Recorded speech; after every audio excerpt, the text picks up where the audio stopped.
I've got an itch I can't scratch, I'm missing a piece that completes a whole part of me, an open wound scar to see. Everybody come here, gather round, welcome to the freak show, the best in town. What the hell's wrong with me? I don't get along with anybody, honestly. I've been living in my own head constantly, thoughts jumbled round, think I need a new lobotomy. Wait, all these thoughts are too negative. I don't wanna get lost in the sedative. Gotta show them what I got, I'm competitive. You know I'm about to go off, I won't let them win, I'll take a stab. I wanna chase a bag, I wanna weigh, I can change all the things I lack. I gotta face the facts, I got a taste in that. Got me obsessed with the rest, I got an itch to scratch. No way now, I'll give up everything.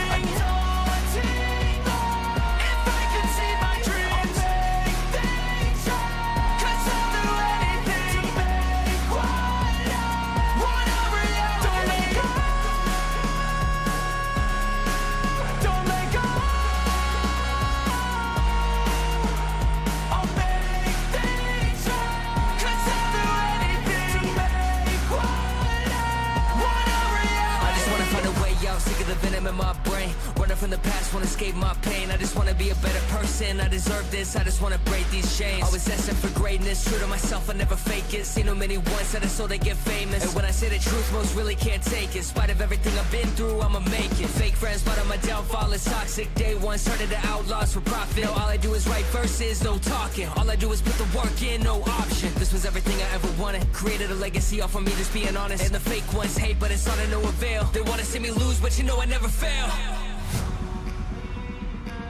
I'll give up everything, daunting if I can see my dream. Cause I'll do anything. Want a reality. No way now, I'll give up everything, daunting if I can see my dreams. Things right, cause I'll do anything. Want a reality. Don't let go. Don't let go. I'll make things right, cause I'll do anything to make want a reality.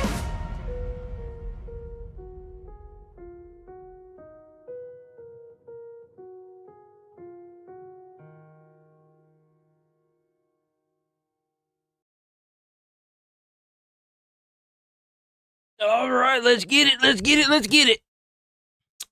I found out today that Troy Baker is an Invincible. I did not know that. I had no idea Troy Baker was an Invincible as a voice actor for a character.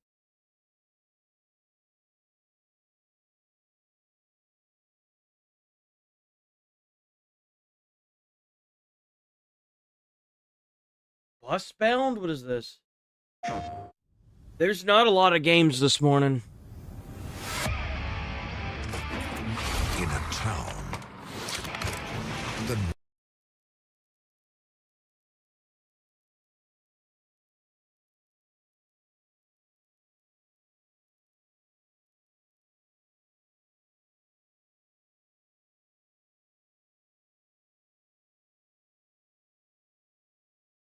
This is a game. This is a game. or when time is not on your side. That's a weird fucking game, bro. What is this?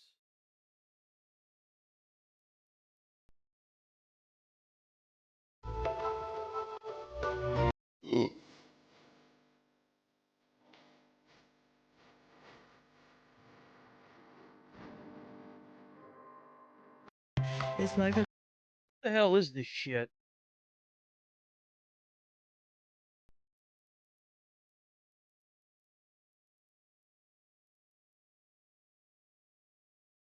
What the fuck? Ew. Bro, what is going on this morning?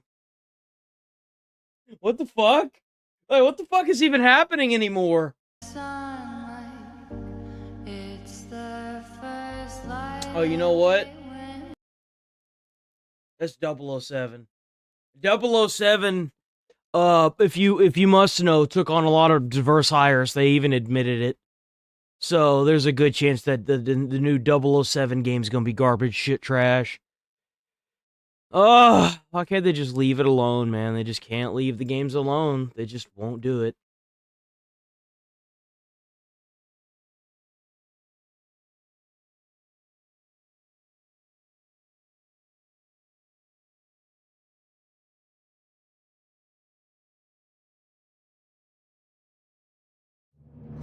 Death World is a classification given only to the most... I don't think so. Pragmata, I've almost beaten the game, I think. I've been enjoying the hell out of that game. That game is awesome, and so is Mouse PI for Hire. I'm gonna keep playing Mouse PI for Hire as soon as I'm done with Pragmata. I've been enjoying the hell out of those games. Those came out like Thursday and Friday. Planets in the Imperium. Damn. Haymar Devos comes from the most notorious of these planets. He served in the elite ranks of the Catachan jungle fighters and survived a world where only the strongest endure. Poisoned jungles. Well, it's not even like they can get their own franchise. They take over franchises that already exist and then they fuck with those. Predators. It'd be different if they would just do it to their own goddamn games, but no, they got to take over like 007 and Assassin's Creed, and they got to fuck with those games. They can't just go get their own. That kills the unprepared, shaped him into a lethal and highly versatile fighter. Now serving in the Inquisition in the Calixis sector. Man, Warhammer 40k sure does like its turn-based combat. I can't stand it. I can't stand turn-based combat. How are they making Hello Neighbor 3? How?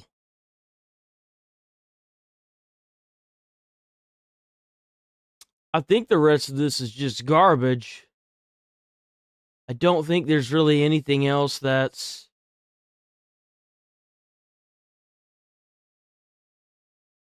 That's okay. Because I wasn't the only one. Oh, how's it going, everybody? How's it going? So, Charlie said pretty much the same thing I said about the IGN review for Mouse PI for Hire, who, by the way, has Troy Baker in it. Mouse PI for Hire's main character is voice acted by Troy Baker, and they gave it a 6. And I'm so happy that I'm not the only one that watched that Mouse PI for Hire trailer and immediately thrashed IGN for it. I'll just let Charlie do it for me this time. IGN review is like breathing.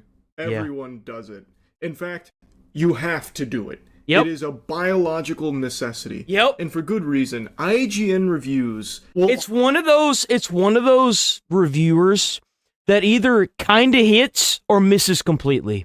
And there is never a hit. It's always a kind of hits or completely misses. That's just how it is. often just find a way to strike the very core of the human soul and force you to foam at the mouth because of how dumb the review is. And it's not intentional. My favorite thing that the reviewer said whenever he was going through Mouse PI for Hire was, it doesn't feel realistic whenever you roll up to a police station and start shooting all the police. Bro, he said that and my brain melted in my skull. I was like, you really just said that, didn't you? You just brought up realism in a fucking game that's black and white where you play as a goddamn mouse in a place called Mousenburg. You really just did that, didn't you? You just did that. Yes, you did. Intentional rage bait. If it was, it'd be far less offensive. It's accidental rage bait from reviewers that, like, you have to question what the fuck they're on to reach the conclusions they do on certain things. And it's a topic that's been explored a million times for a million different movies, games, TV shows, what have you. And they get clowned on till the cows come home. I know I've shot spit. They gave Concord a fucking 9. A 9! It was so bad it was brought up in the Stop Killing Games initiative in the middle of the European court. Like, come on, bro. What is this? Balls at them a ton. but I cannot resist the urge to do it again because this review... I have been thoroughly enjoying the absolute shit out of Mouse PI for Hire. As soon as I'm done with Pragmata, I'm going right back to playing it. For Mouse PI for Hire. And it's not the score that's so irksome. The IGN grading scale is so fucking cattywampus it defies conventional wisdom and is an affront to God in and of itself. So it's not even the score that's bothersome.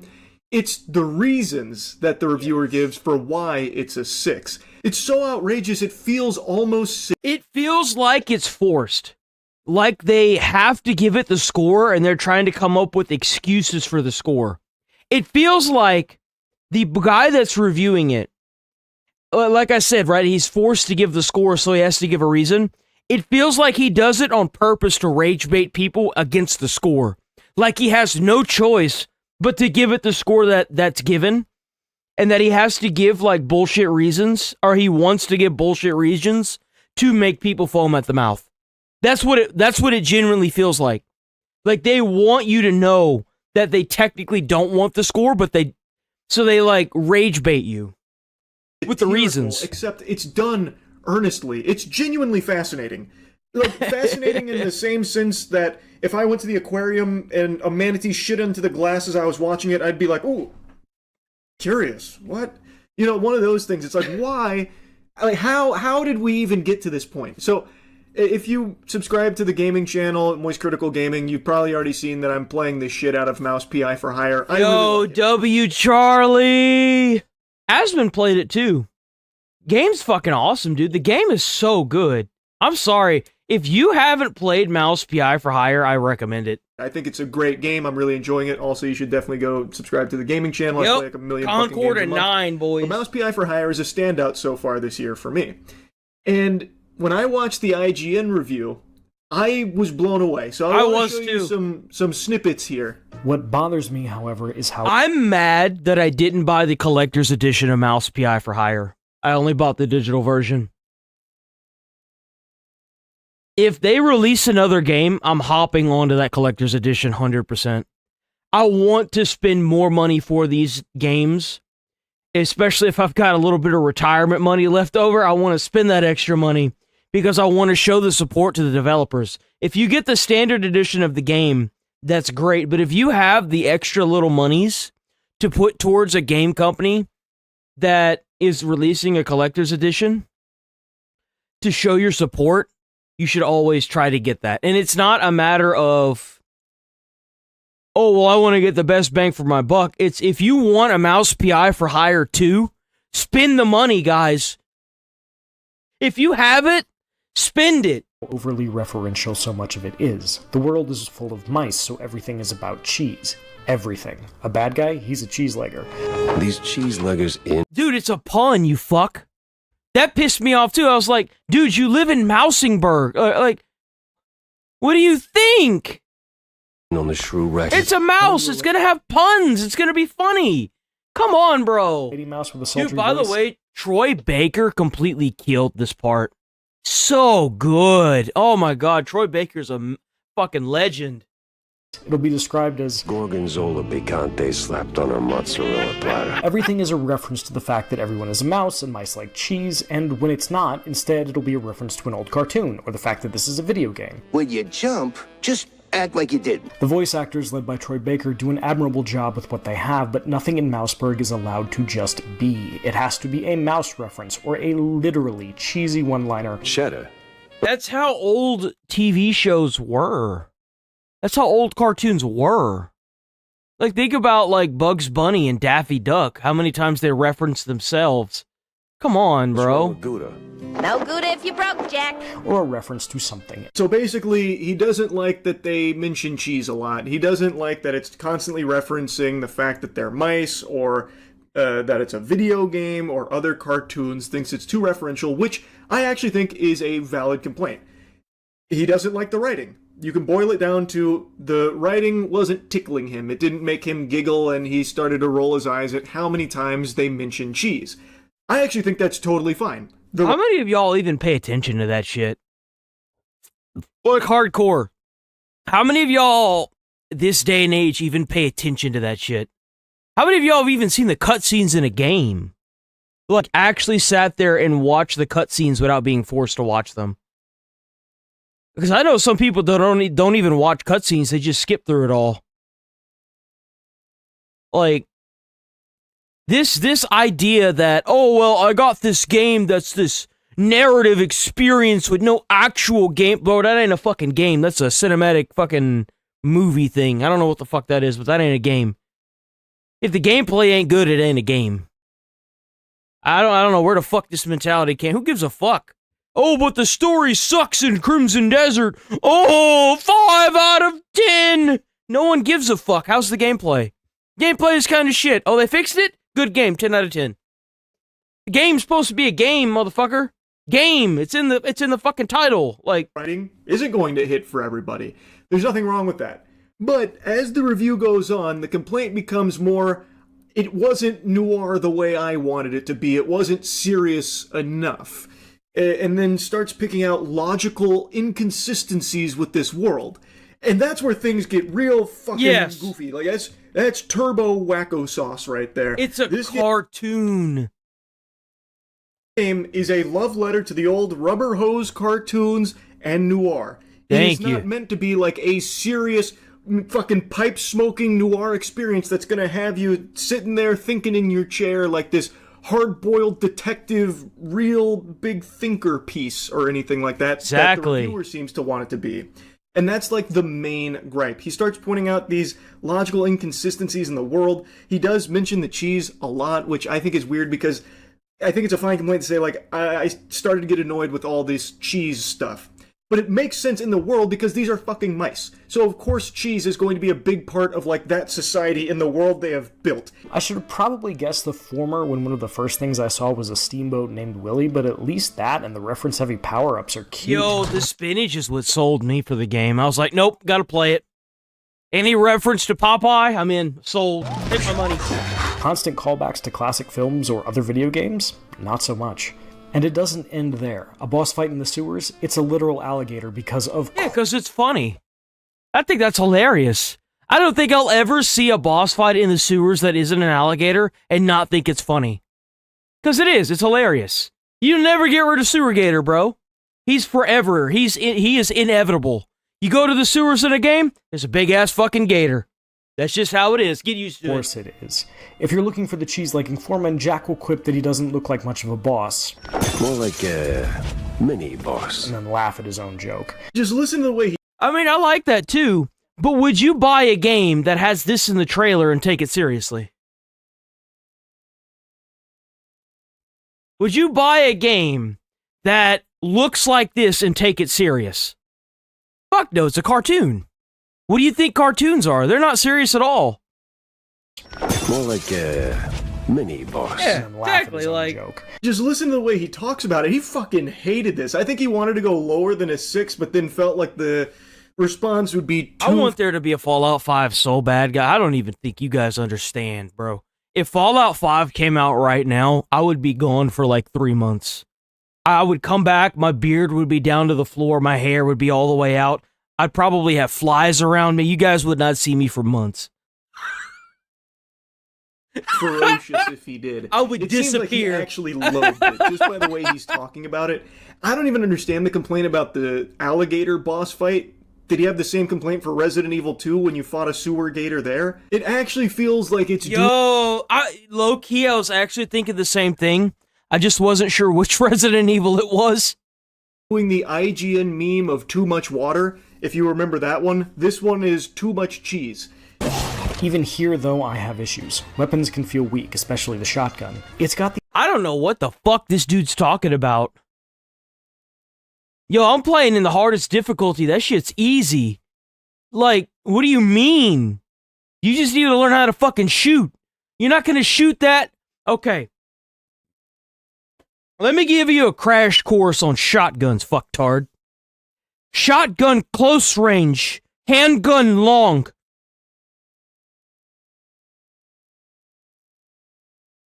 Shotgun for people with bats when up close. Handgun for people shoot from far. Does this compute? What are we doing? What are you doing? The audio kick of a pop gun, and there's a strange disconnect to seeing something that sounds like a kid's toy blow off some poor mouse's head as you paint the white of the world with black ichor that spews. You see that? The game even gives you cues to let you know that you're doing something wrong. Do you see how it immediately one-shot blows this guy's head off? It's by design. Pop, blows head off. Pop, blows head off. It's got the audio kick Pop, blows head off. There's a strange disconnect. Watch. It's gonna give him a cue. Look. You see how it didn't blow his fucking head off? It's a cue, fucktard. It's to show you you're wasting your ammo. Pull out your handgun. Pull out your handgun. It's a cue. Look at it.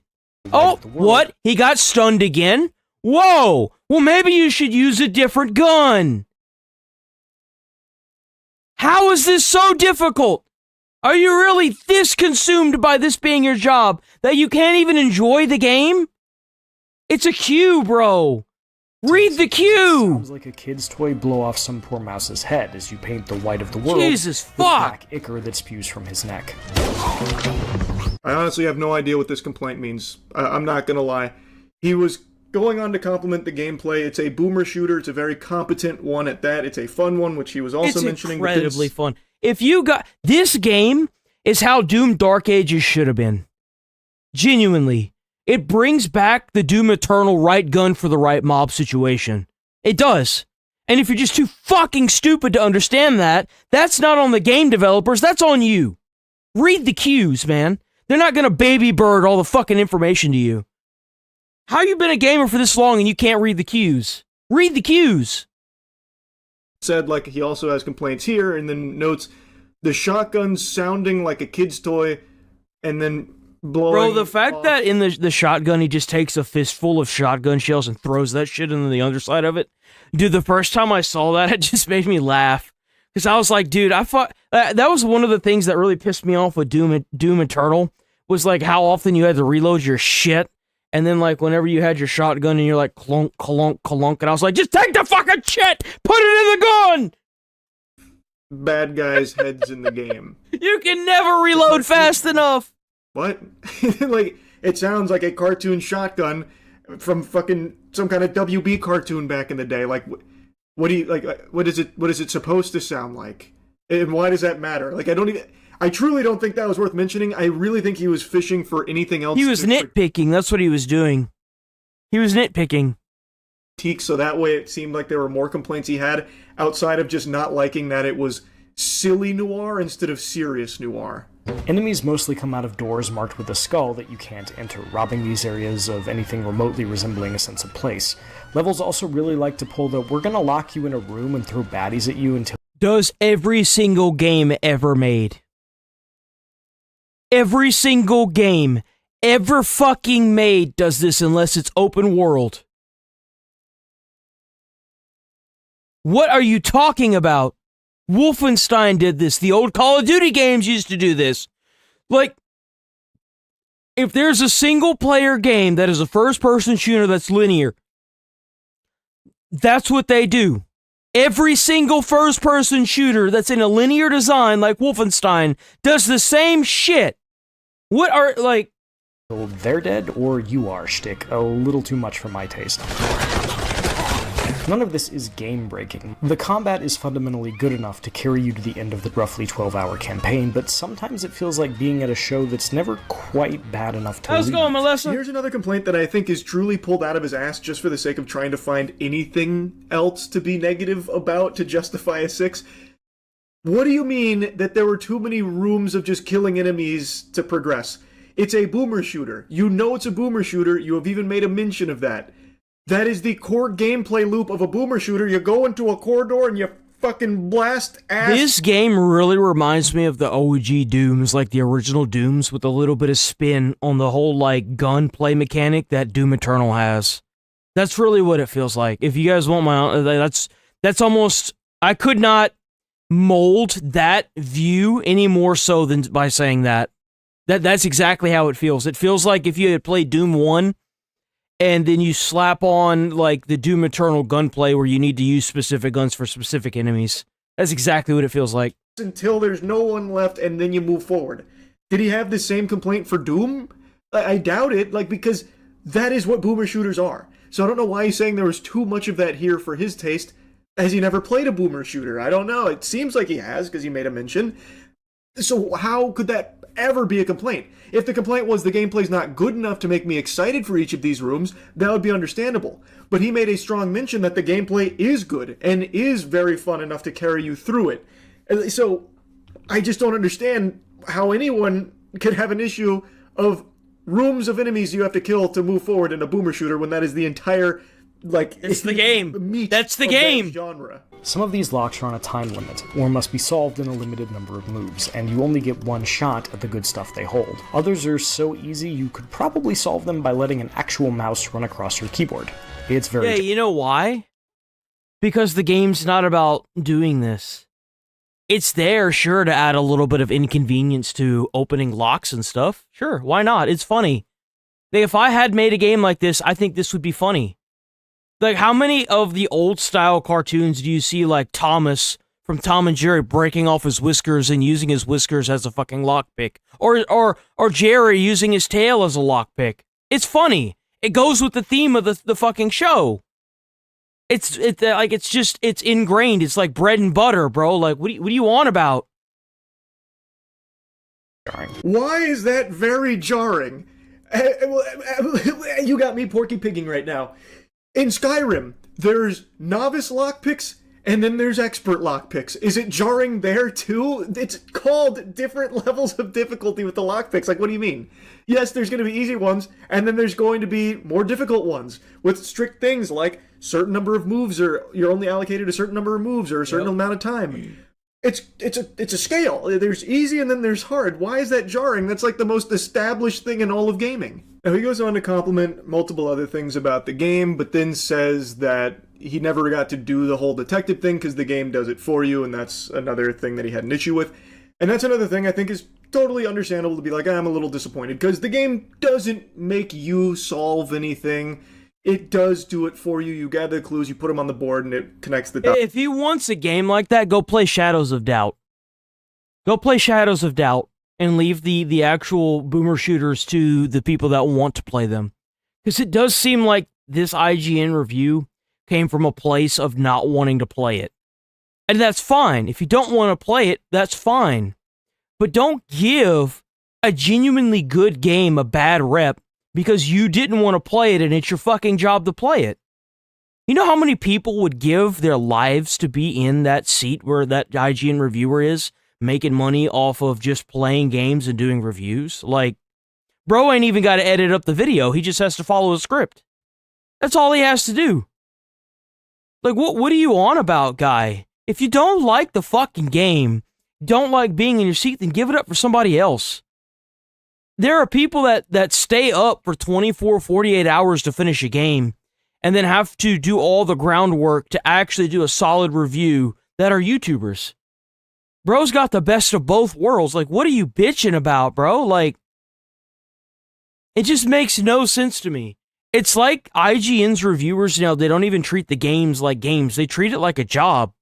It's like they've lost all fun in being able to get these games not only for free, but early to play them and review them just to give them a shit score. Like you're not supposed to have favoritism in the scoring system.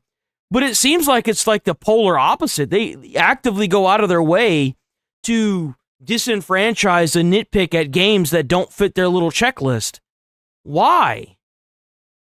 Dude, Mouse PI for Hire had Troy Baker in it. Do you really think Troy Baker would have signed up for a shit game? Fuck no, he wouldn't have. And what the fuck is this even? That solves it, and then you just do the mission. But I think that's totally fine. The game is a boomer shooter. It is not really a detective game. Yeah, like you know what you sign up for whenever you start playing this game. They didn't say it was going to be revolutionary or groundbreaking. No game has said that other than Pragmata. It's a noir aesthetic, a love letter to noir. How's it going, Darling It's Winters? not putting you as like a detective needing to do like an LA Noire style investigation to figure things out. It is a boomer shooter at its core, so it doesn't bother me, but I think maybe he's not alone. Maybe some other people also wanted to have more like detective elements to it. So that's okay to be a little let down there. I think that's somewhat reasonable. I don't think that's a huge, weird complaint to have there. It is. It is a weird complaint.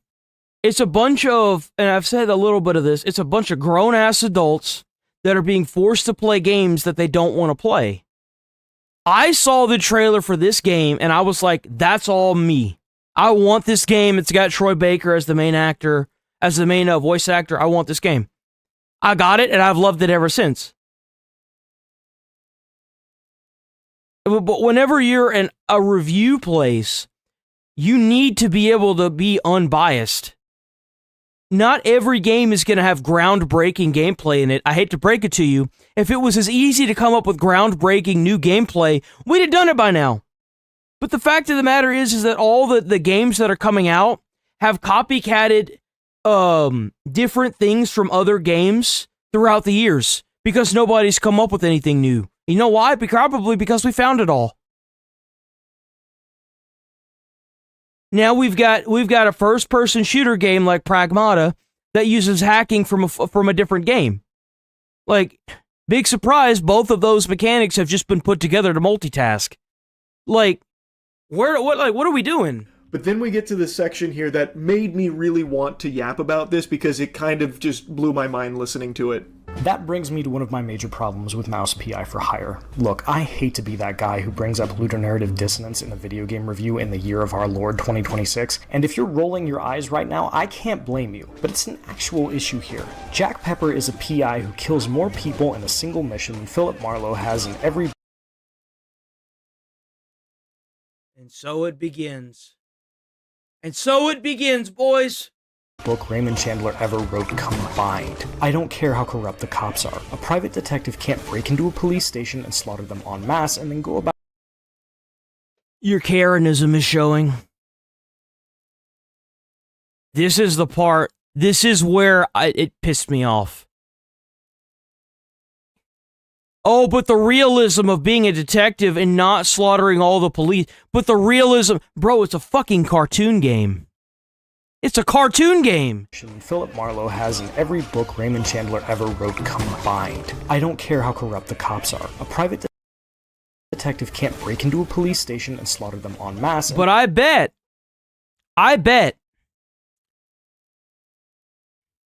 So, what you're saying is that you should let the police that are running out of the doors come over and whap you on the head and kill you, right? So why aren't you doing that? Marlowe has in They're shooting at you. Raymond Chandler ever wrote combined. I don't care how corrupt the cops are. See, look, you know what the point of shooting the cops is? It's because this cop over here is going to come after you and try to kill you in the game. So what do you have to do in order to make sure that your character doesn't die? You got to shoot them first. A detective can't break into a police station and slaughter them en masse and then go about his day. It's actually not a problem here at all, because it's a cartoon. This is supposed to be a cartoon, and one that doesn't take itself seriously, very obviously doesn't take itself seriously, because everything that happens in there is used as a joke or a means of, like, entertaining you as a cartoon would. Does he have this same complaint with Ed, Edd, and Eddy? Well, surely they would have broken bones in that scuffle there with that last scam from Ed. This doesn't make any sense. How could they possibly have survived something like that? Like, it's silly. That is a silly complaint. It's not a narrative disconnect because it is a cartoon. And it is very clearly, unapologetically leaning into that. So no, it's not actually a problem here, Scrooge. You, the detective Jack, going around massacring 1,000 bad guys and then cooling off at John's with a tall fucking glass of fondue and then playing cards at the table is totally understandable in this setting because it's a cartoon. In one particularly nonsensical scenario... Yo, I bet they're probably going to come out with an update that'll allow you to turn on the, like, actual colors. Wouldn't that be really cool? You can have, like, that old style... Dude, that would be so cool. I'm sorry, that would be so cool. I would replay the entire game. Jack inadvertently burns down an opera house to save a guy running for mayor, and he ends up fighting an opera singer and shoots her? Is she dead? Did I just kill an actress for being... Oh yeah, she's dead as shit. You know why? Because she's running at you with a spear and she's trying to kill you. Yeah, if you don't want to get blasted in the face a bunch, don't run at somebody with a spear and try to kill them. How about that? Are we really having to like sit here and like entertain this mental angry I burned down her workplace? If I didn't, have I left her alive and unconscious inside a burning building? Well, Billy still did get blown to Kingdom. Definitely did. I mean, look at all that ink, boy. Look at all that ink. She gonzo. Mouse PI for hire doesn't tell me, and it doesn't seem to care either way. So wait a minute, you played the entire game, and that's what you care about? To say that noir cannot or should not be violent. The violence usually. What about hold on, wait. I mean, you're not done talking about realism, right? What about the fact that the mouse uses its tail to fly? What about that? Oh, what about the double jump where you just jump in midair? I mean, clearly, if you want to go down that rabbit hole, you have to accept what you're saying. Like, we got to go down the rabbit hole, man. You can't like stick your toe in it and go half-assed the minute you get a nibble, bro. You got to go down the whole rabbit hole. What about the fact that the guns, when you want to reload them, you take a handful of ammo and throw it into the gun? How about that? Oh, that doesn't seem very real. You understand, like, the disconnect whenever you try to apply this to the rest of the game? Come on. Purpose. Much of Elliot Chase's seminal novel Black Wings Has My Angel is about robbing an armored car, but the book builds to that. No one gives a flying fuck about your stupid-ass PI fucking books, bro. I've never seen a PI anything. I don't give a fuck. No one cares, guy. There's a reason why they don't make these movies and shows and shit like this anymore anyway. It's because it wasn't selling. No one cares.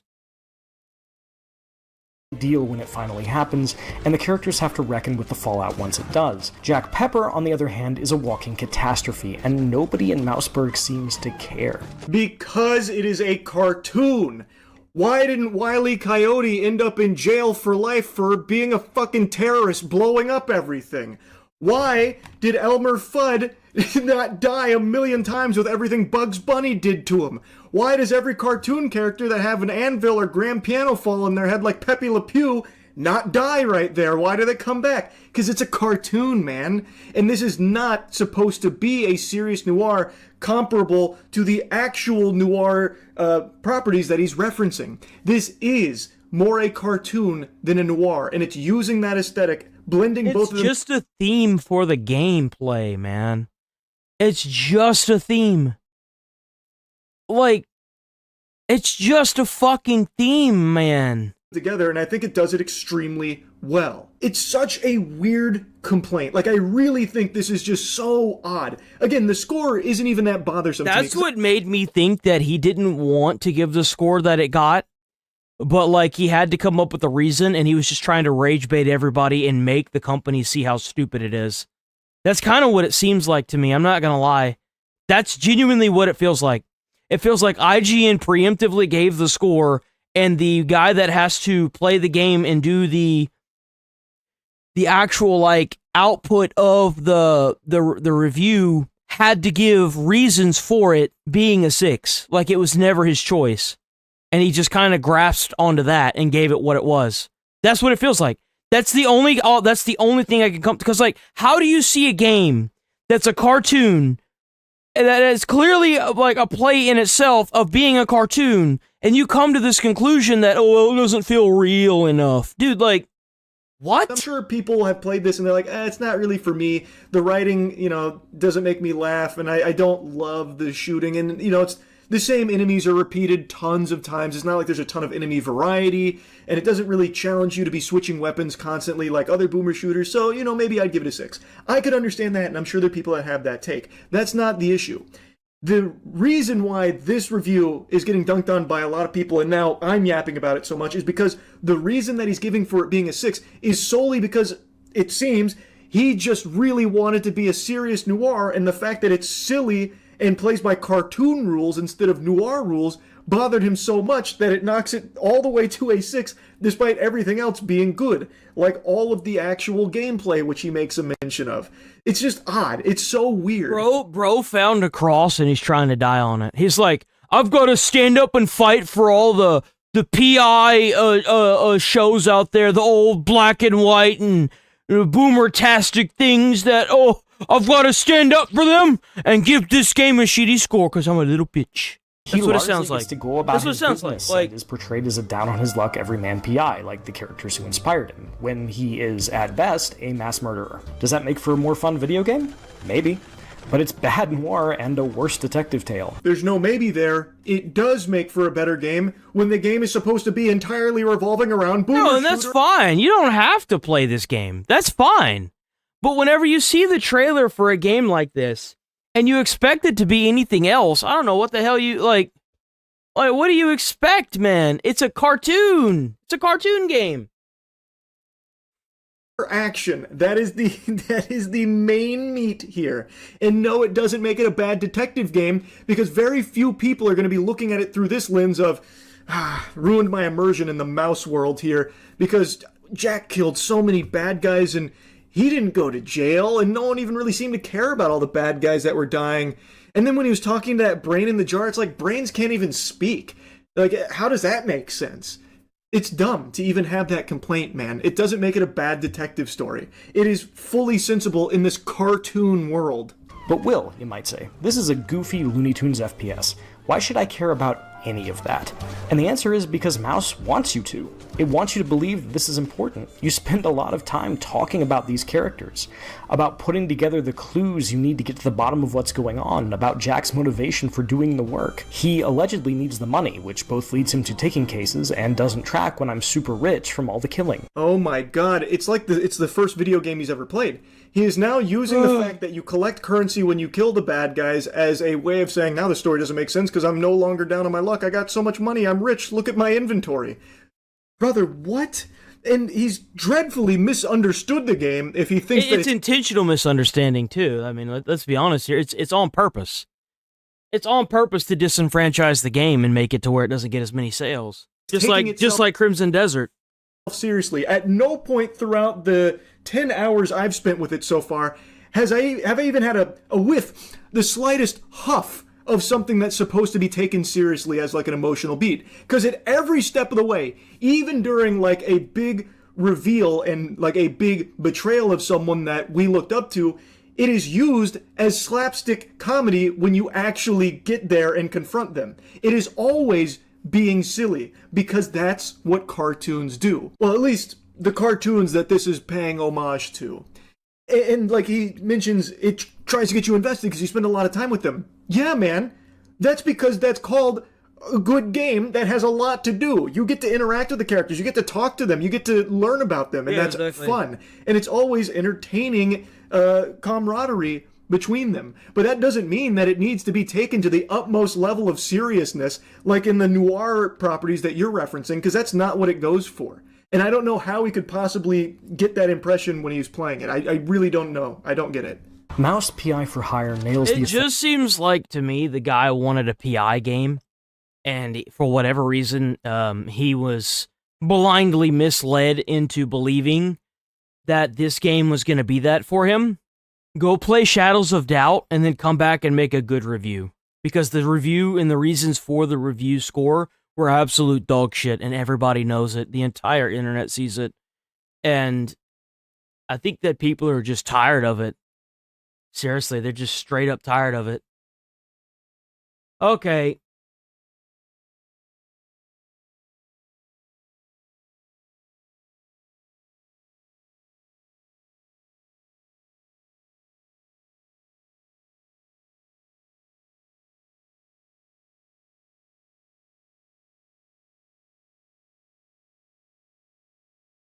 Okay, here we go.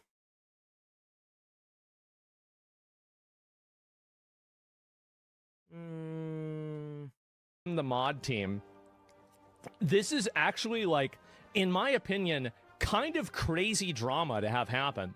So, statement. So I guess a streamer, one of their moderators or something like that, had come forward saying that they had view-botted Extra Emily. From the mod team. Yesterday, a post about Extra Emily and a website, viewbot.ai, was posted on this subreddit, the original thread. So this is the original post right here.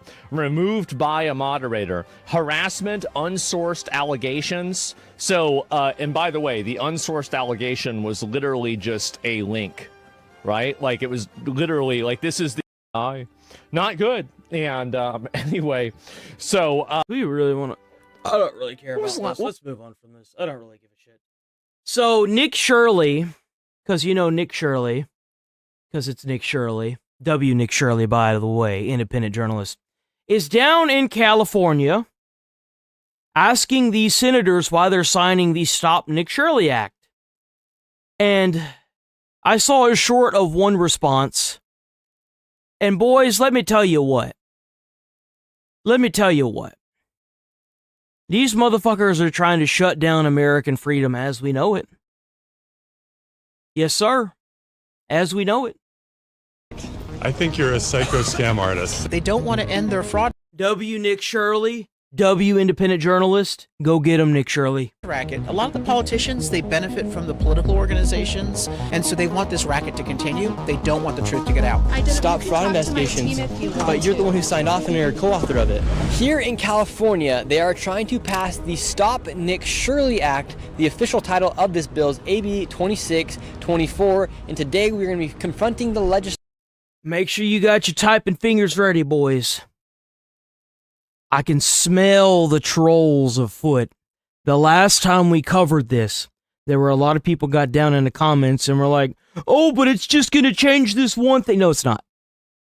I read the article twice. Nick Shirley's down there covering it now. I'm sure he's going to explain a little bit more about what exactly it's going to do. Just be ready. Here they come. Legislators that are trying to pass this bill, and if this bill were to get passed, instead of going after the fraudsters, they're trying to make it criminal to go after the people that are committing this fraud. Exactly. They're ready to spend money to pass a bill as quickly and as silently as possible to stop independent journalists from uncovering more fraud in their states instead of just stopping the fraud. For instance, it would become criminal to film and reveal info on taxpayer-funded immigration services like healthcare, which would include daycare, hospices. It also covers counseling services, translation services, and immigration legal services. That's right. So for instance, if the Quality Learning Center was inside of California, it would be illegal to expose them. It would make it illegal to film government-funded NGOs. And this bill essentially wants to shield the info of immigrant support services from the public. So your tax dollars, you'd have no idea where it's going because it would then become confidential and you would not be able to see how much money that NGO is getting if it's going towards immigrant services. And what makes this bill super interesting is the lady who created this bill, her name is Mia Bonta. Her husband is the Attorney General of California named Rob Bonta. You cannot make this up. So you have the Attorney General who's supposed to prosecute and go after the fraudsters, and then This seems like a conflict of interest. This seems like a fucking problem. Hold on, wait a minute. you have his wife who's trying to pass bills to go after the people exposing the fraud. Like, seriously, this is absolutely crazy. And the AG, Rob Bonta, just a few days ago said they were cracking down on the fraud way before certain people came into the States. Well, if that was the case, then why was there so much of it whenever he showed up? It doesn't look like you were cracking down at all. It looks like you were allowing it, permitting it to continue and slurp up taxpayer dollars and put foreigners into multi-billion-dollar mansions. That's what it looks like to me. I mean, there's a reason why if you go to Nick Shirley's Twitter, he's got 380 million views on one video alone. And the reason why he had to post it on Twitter first is because he knew that it wouldn't get taken down like it did instantaneously on YouTube. Huh. We've been doing it successfully before certain people in this country decided to think about it for the first time. However, it was only after I exposed over $100 million in fraud that actually made any arrest here inside of California. Let's say this bill gets passed. What could happen to you if you expose fraud or go and look into immigration services? Well, you could receive a $4,000 fine underneath a civil fine, a $10,000 fine if it's criminal, and a $50,000 fine if it becomes a felony. You may also face potential imprisonment and your content be forced to be taken down. This is a complete violation of the First Amendment. It's a violation of the First Amendment. Like, that's absolutely what it is. It's censoring of the. It's taking away freedom of the press. What are we doing? How is this even like? And I love that these people were bitching and complaining in Minneapolis about the fucking rights, but they're literally about to pass. They're trying to pass. They're not about to do anything. They're trying to pass this bill that's going to censor independent journalism. That's exactly what it's going to fucking do. To take down and suppress your own speech, make it so you can't film in public, which is taking away your freedom of press. And if he's making fake videos, then why don't they just ignore him? Why is it that they're actually trying to alter the Constitution to make sure that this guy doesn't continue to publish videos? That should be a pretty big indicator that he's not faking any of his content. If people in the government are trying to actively pass a new law that will disenfranchise and bully the press into, or not even the press, independent journalists like Nick Shirley, into no longer being able to publish content like that, that should be a pretty big indicator that his videos aren't fake. That he is a very serious threat to everything they're doing in this country. And if you're too fucking ignorant to see that, you probably should find another chat. There's a whole lot of issues with this bill, and today we're going to be confronting those that co-authored, signed, and passed this bill. And so truly, every single day here in America, you are learning more and more 4 billion views? Go get him, Nick Shirley. Go get him, big dog. The fraud that is taking place. And if you want to become a member of the Anti-Fraud Club and help me as I go all about the country to expose this fraud, go join at antifraudclub.com. It is completely free, and hoodies are also available on the site. And really quick, let's go speak with an assemblyman who knows more about this bill before we go and confront them. Now let's get into the video. What's the truth about the Stop Nick Shirley Act? So you've heard a lot of people trying to call you a liar. Why don't we just read the bill? I think that's what everybody just needs to know.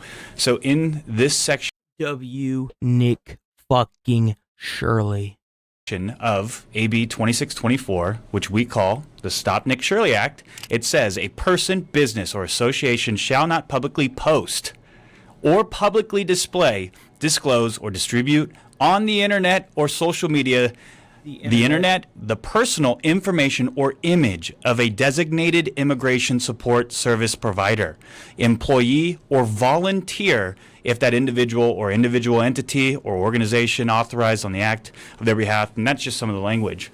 And what does that mean, immigration support services provider? You're exact. See, and that is where the devil is in the details. Designated Immigration Support Services Facility means a facility where immigration support services are provided, including but not limited to nonprofit organization offices, Department of Justice recognized entities, community legal clinics, law offices, accredited representative sites that provide immigration legal services, and healthcare facilities. Holy shit.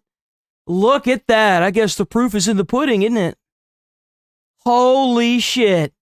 Boy, they just got a little law for everything down there, don't they? Man, look at that. Oh, shit. Holy shit. That means that the daycare, the daycare fraud, the fucking hospices, the health insurance facilities. They threw that into designated immigration support service facilities, healthcare facilities. And healthcare is at the very bottom of this. Mm-hmm. But that's where a lot of the fraud's taking place, inside of Medi-Cal. For instance, the hospices, the daycares are with CalWorks, but holy shit. Anything to have to do with immigrants, essentially, could not and is actually punishable. You're 100% right. And that's where, again, the devil is in the details. Their definition of harassment is repeated, unreasonable, and unwelcome conduct. What is unwelcome conduct?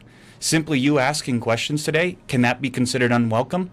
What do they mean by things that you could generally fear? So if they say the words, I was harassed by Nick Shirley, if you were out videotaping a hospice, you would fall under this because healthcare facilities is a designated immigration support service facility. That is part of the definition. It is written here that if you post this online and they give you a demand made under that paragraph, shall be effective for 4 years, where you could be punished. So what people really need to know is that the state of California is deciding to punish the journalists out there that are doing the work and exposing the fraud instead of punishing the fraudsters. In a government that diminishes transparency, has something to hide.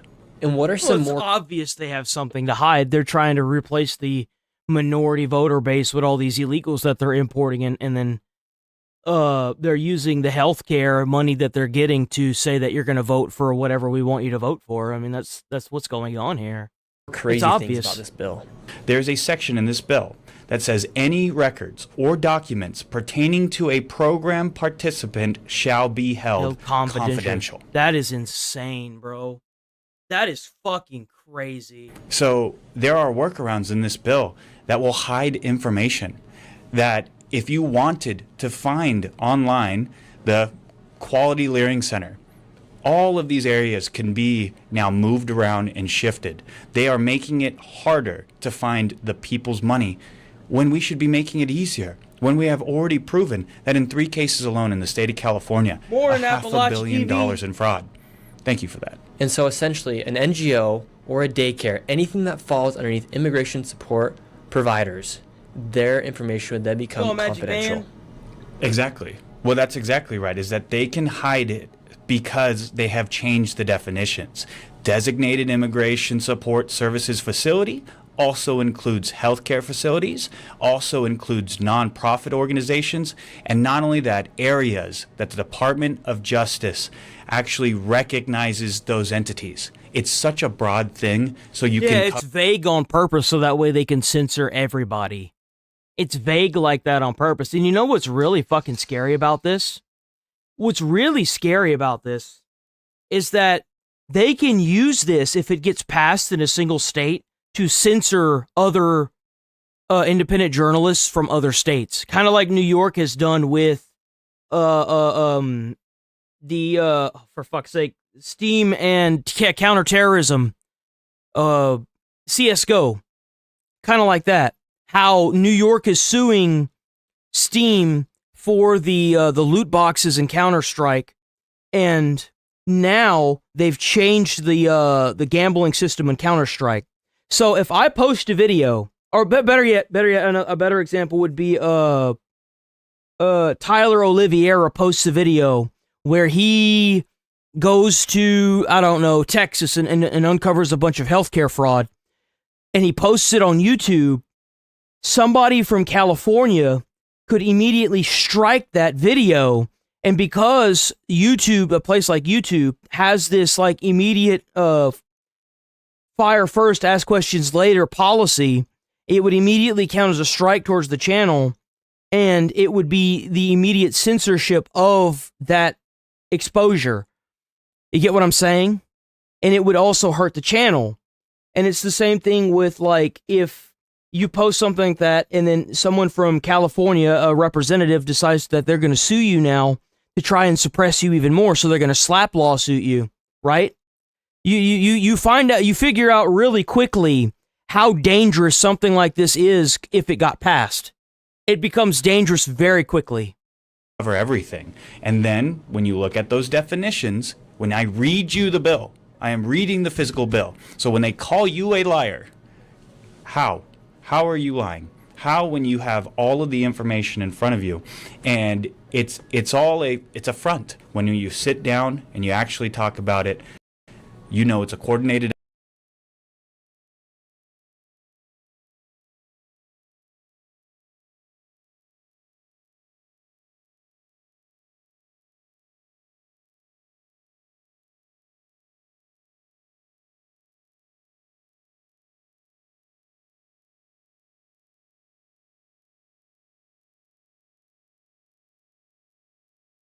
effort to steal from the people of California. In that same day, an assemblyman, Carl DeMaio, brought forth a motion to push for more transparency on this bill. However, it was then shut down by the Democrats inside of the assembly to not give any more transparency. And as I was explaining this, one of the co-authors passed by, and it was now my time to confront these Here we go. Go get him, big dog. Go get him. Who are pushing forth this bill. Here's one of the authors of the bill. How are you guys doing? We just want to ask you about the bill and why you guys would pass this bill that really is an attack on free speech. I am not even sure what you're talking about. Really? You said an author. I don't think yes, I'm an did you author. pass out? Did you sign to pass this bill? The AB 26?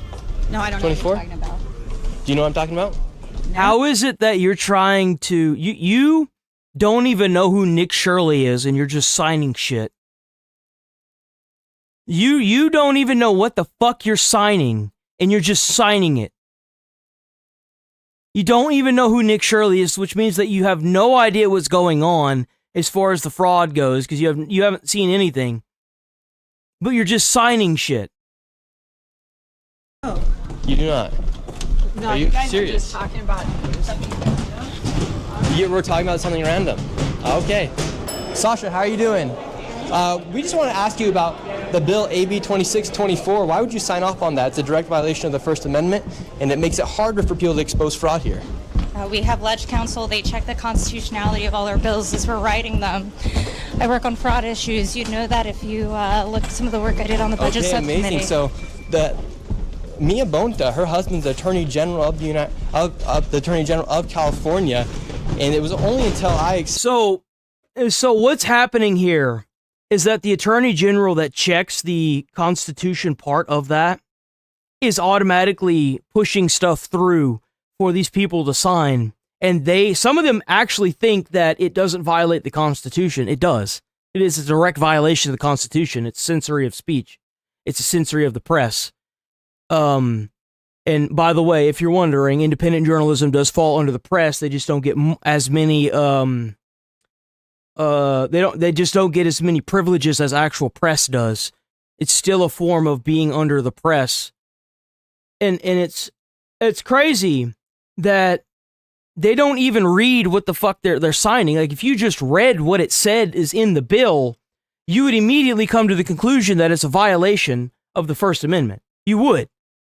It's completely fucking obvious. But instead, we've got all these people that are just signing shit, don't even know what the fuck they're signing, have no idea what's going on because they live in these big gated communities, don't give a fuck what's going on, to be quite frank, and they're just signing shit. Like, it's crazy. It's insanity. Expose fraud, that they actually cracked down on the fraud and made some arrests here, especially with the hospices. And do you know that if this bill were to pass, it'd make it illegal for someone to go after fraud, especially if it's based off of immigrants, for instance, Armenians in California?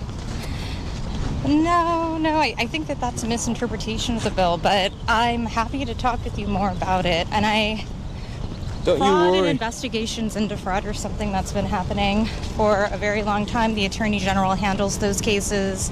This is an ongoing... Oh, really? The Attorney General handles those cases? Well, isn't that convenient?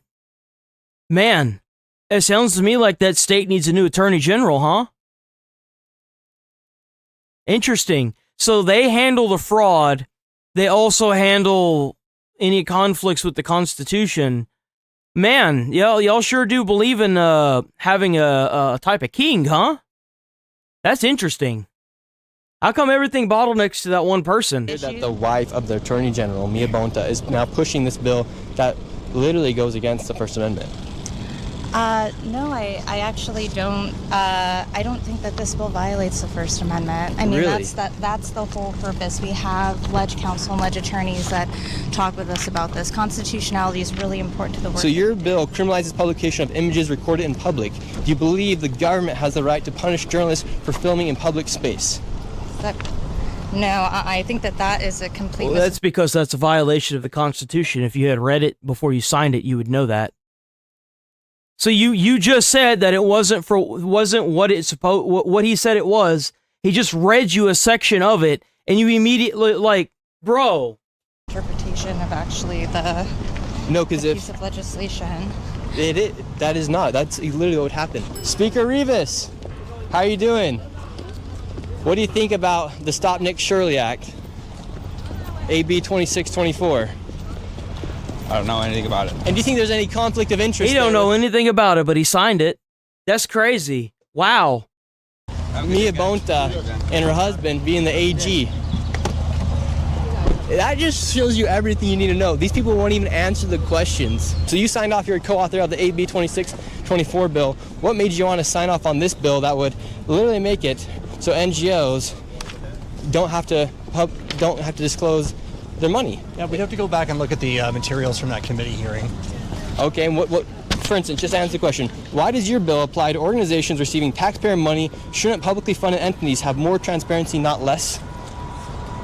Restate the question? Yeah, so... Yeah, they don't even know what they're signing. They don't even know what this dude is like, what? They don't even know. And this is a good thing, by the way. So, some of you may not have seen Evan Almighty. Or it's either Evan or Bruce Almighty, where he builds Noah's Ark. Some of these people sign shit because they're just told to sign it. There was a scene in that movie where a reporter comes up and brings up all the bad things that the senator is trying to push when it comes to the bill that he needs to sign to put into effect in that state, right? Some of these people have no idea what the fuck they're signing. So Nick Shirley doing this may open some of their eyes to realize, holy shit, this is really bad. Because some of them just sign it and they don't even realize what they're signing. You really think they're going to sit there and read every single fucking bill they pass? They should, but they're not going to. Less. Restate the question? Yeah, so entities that receive money from the government, shouldn't there be more transparency and not less? And that's the thing that gives them immediate protection, it's because they're receiving funding from the government. Those daycares were getting funding from the government, the hospices were getting funding from the government, which means they will automatically be protected by this, even if it's fraud. And that's the crazy part about it. I think we want to make sure that we are being accountable to public funds. Yes, and so you sign off on a bill that would make that harder to have transparency. Well, I don't think I see it that way. I think that we're making sure that, all of our systems are able to get the money out to community and that there's transparency and accountability incorporated. How is there transparency if you immediately censor and threaten to throw someone in jail for showing active fraud? How have you come to that conclusion? But you're literally signed off on a bill that would make it for less transparency, sir. That's debatable, and I don't It's agree. not debatable. They're going for immigration-based services. They're trying to make it harder for money to be disclosed. Thanks. Look, they just run off. Oh, How are you doing? I just want to say hi. So, great work. Very Thank you. proud of what you're doing. And how come you think that they're just signed off on a bill that would make it harder for organizations that receive taxpayer dollars to be... Don't agree with it. I think you're on the right track. This is an attack. It should not be. It's not right. You're doing well. Yo, Thank you. W senators. You're a co-author of the Stop Nick Shirley Act. Oh, God, Nick another Shirley, man. one. You signed off on the AB 2624 Act. Can you tell us about what you did on that? I don't even know who you are. Well, my name's Nick Shirley. But either way, can you tell me about this assembly bill you're trying to pass? Shirley? My name's Nick Shirley, ma'am. I have no idea. I'm sorry. But could you please just answer any question about the AB 2624 bill? A lot of people are worried about that it's going to stop fraud investigations. But you're the one who signed off and you're a co-author of it. And no one wants to talk to your fucking team. Why are you signing off on shit you don't read? These people are crazy. They can't even... and it's always the same answer, too. Like, some of them are genuinely just stupid. There's been, like, 2 people that think they know what the bill's about, and then the rest of them have just been like, I don't remember it, I don't know. I just, they're just signing shit, don't even know what the fuck it is. Answer your questions about the bills that they're co-authoring. Hello, Mr. Lowenthal. How are you doing? Okay, how are you? Doing great. How do you feel about proposing a bill that would put $10,000 fines and potential jail time for publishing a video from a parking lot? Wait, can you say that to me again? Let me Yeah, so understand AB that a little bit 2624, Okay. if a journalist were to go and investigate fraud in an immigrant service company, essentially, from the government that receives taxpayer dollars, they could potentially risk receiving a $10,000 fine with this bill you guys are trying to pass. Well, I need to read the bill. But you signed off on the bill. You passed the bill. What do you mean I passed the bill? There it is. There it is, right there. What have I been saying this whole video? Been saying it the whole fucking video, too. I don't know. It's gone through two... Whole video. It's gone through 2 times, and it's been passed. What 2 times? Where are you referring to? Are you referring to committees? Yes. Which committees? I can tell you right here if you give me a second. But speaking of committee, I'm in the privacy committee right now, but I don't think that bill has passed before my committee. he's a co-author of it. He's a co-author of that bill. What's your thoughts on this AB 2624 bill? Any response? Like, what would make you guys want to pass this? Thank you. Do you think it makes it harder for fraud to get discovered here in the United States? Why can't you guys just answer our questions? You guys are the ones who are signing off on these bills. So what do you think about the Stop Nick Shirley Act, AB 2624? You don't know much about it? Or? I don't know if I know that. Oh, well, can I tell you? You signed off on it, but you don't know what it is. Bro, this is fucking polarizing. Holy shit. Holy fucking shit. A little bit about it. I'm okay. So, you should know about it, though, because it's kind of your job. So, yeah, it's your fucking job, lady. What are we doing, bro? These people are making bills that fucking fuck the country up. Stop Nick Shirley Act, what it does is it shields immigrant... Oh, all right, we can keep following you. The Stop Nick Shirley Act shields immigration nonprofit workers from public record disclosure. It criminalizes publishing images and videos of covered workers, even taken in public, grants covered orgs power to demand video takedowns, imposes a $4,000 civil, $10,000 criminal, $50,000 felony fines per violation, applies to taxpayer-funded organizations. Would you support a bill that allows all that to take place? It is your job. Would you support a bill? Yes or no, ma'am? Can you take that? Thank you, baby. It was so good to meet you. I hope you have a great day. Ma'am, you're literally working for us, but you won't even answer our own questions. Like, these people get paid by our tax dollars, yet they can't even answer anything. Yeah, they getting paid by our tax dollars to fucking take away freedom of the press. You know what's crazy is I'm surprised that there aren't a shitload of people from Minneapolis down here protesting this. That's interesting to me that they don't really seem to give a flying fuck about the Constitution. What? Did I hear them cherry picking out words that they can use to be violent rioters in Minneapolis? Wow, that gets fucking answered to me every day. They literally were causing violent riots in Minneapolis because they thought that these idiots that cherry picked out specific words in the Constitution, put them together and said that they're violating these people's Constitution. Yet they're actively here violating the fucking Constitution with this bill that they're trying to pass into law. What the fuck? Bro, this is super crazy. Important. People have a lot of questions about the AB 2624 Act, So this bill... aka the Stop Nick Shirley Act. Tell us about it. Well, there is no Stop Nick Shirley Act, but the author's not here today, but I hope you can find her. But you're a co-author of this. I'm a co-author of many, many bills that protect vulnerable communities in California. Good, so you should know a lot about this bill. For instance, I love how they live in multi-million-dollar mansions and have brand new luxury vehicles, and they're the fucking victims. That is fucking crazy to me. That is insanity. Many, many bills that protect vulnerable communities in California. Good, so you should know a lot about this bill. For instance, it shields immigration... Hold on one... Hey. I hate to disrupt the phone call, but this is important. Wait, come on! Look at that. These guys really just don't want to answer any of the questions. These people won't even answer questions about the bills they're co-authoring.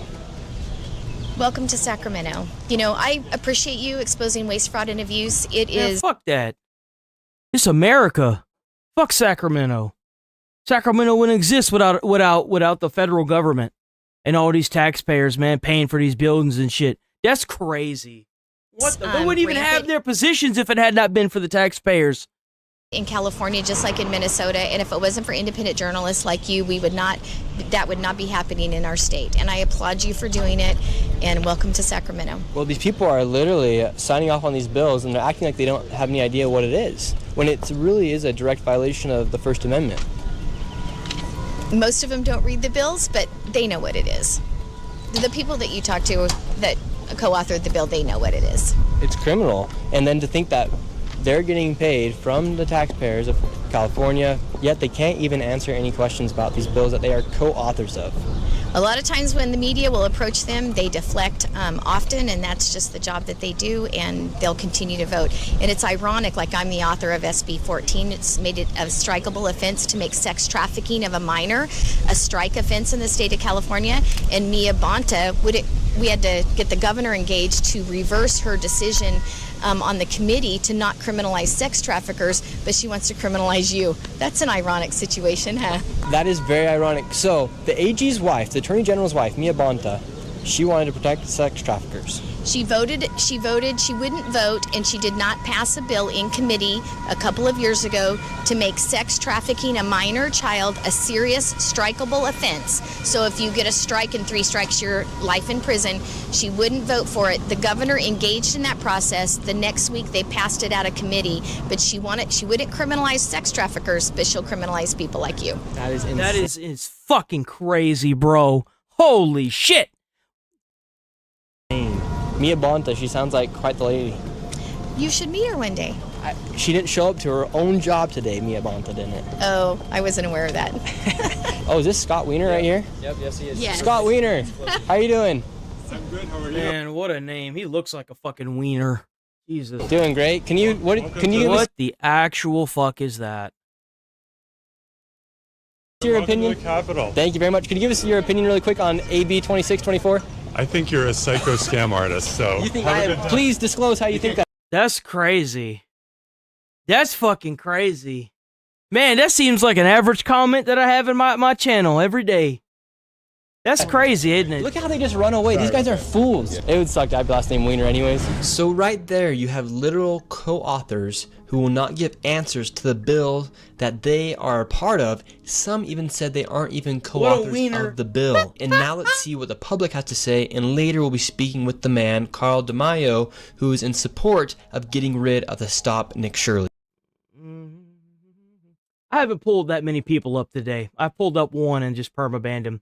So, let's see, who was it? Where did it go? I pulled somebody up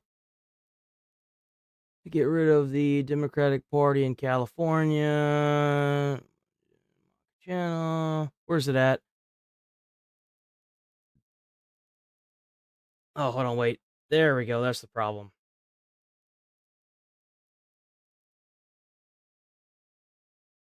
Jonathan Ham. John Upham. So what information do you have about Nick Shirley that makes him a scam artist? Where did you get this information from? You've been very vocal, so surely you won't have a problem answering that question, right? Let's see if this person's answers are just like the individuals at that place where Nick was questioning people.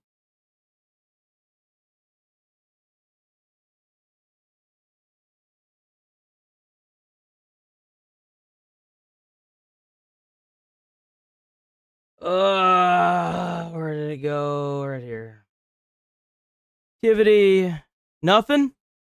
Man, how come it is that whenever someone is very vocal in the comments and then they get pulled out, they roach out like a fucking pussy?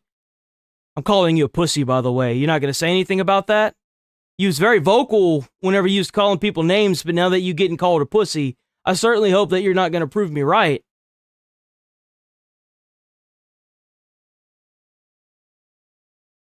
His shit don't disprove by every news org that looked. So name one. Name one news organization and give me the name of the video.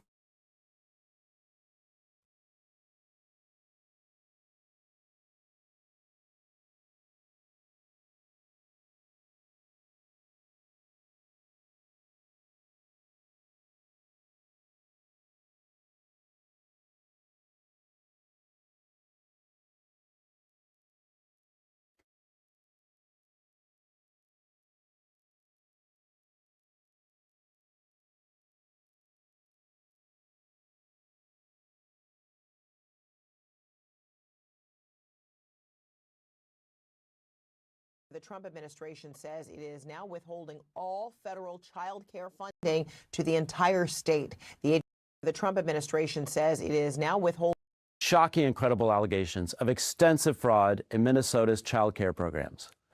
We believe the state of Minnesota has allowed scammers and... Wow. Looks like CNN is not disproving Nick Shirley. By the Somali community was retweeted by Elon Musk and Vice DHS has posted multiple videos of agents.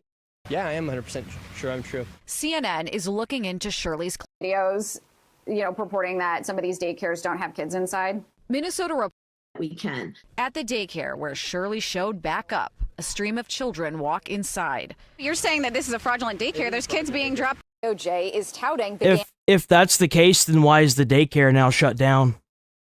How come it is that all these daycares stopped getting funding? They all stopped getting funding, and I didn't hear an outcry of parents. Why is that? Back in 2022, the U.S. Attorney's Office for Minnesota announced 47 indictments for this massive fraud scheme. Since then, they've indicted more than 30 more people, and in total, they have secured at least... So what you're telling me is that not only did Nick Shirley going down there stop the fraud and waste, but it also led to indictments and convictions of individuals who have obviously committed crimes. Wow. I'm going to really believe a biased CNN that's about to be taken over. Man, what's that like, living in your turtle shell? Is that it?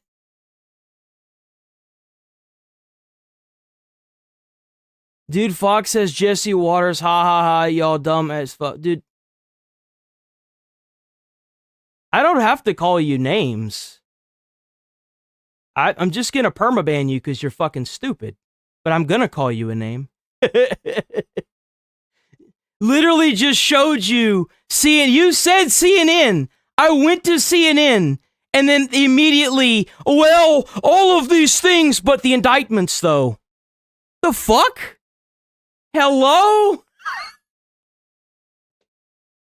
You think I'm gonna believe what some shit fucking media says at the ass end of the internet, dude?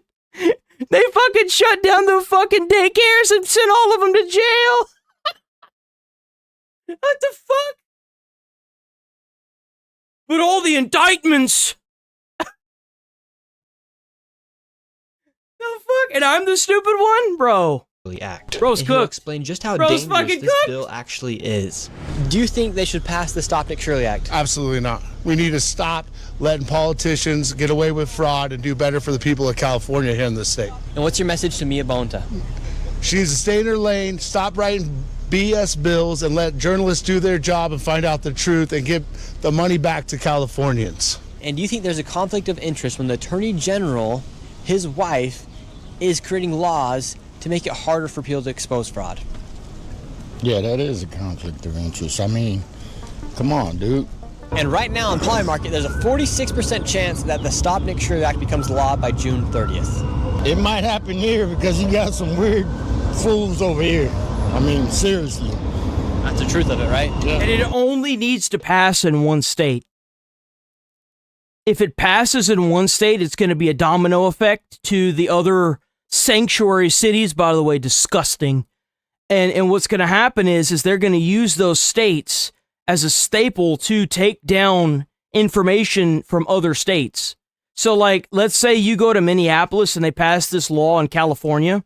Someone from California, a representative, is gonna effectively do the same shit for a Minneapolis. Like, let's say Nick Shirley goes back to Minneapolis and records a whole bunch of stuff, gets all a bunch of information.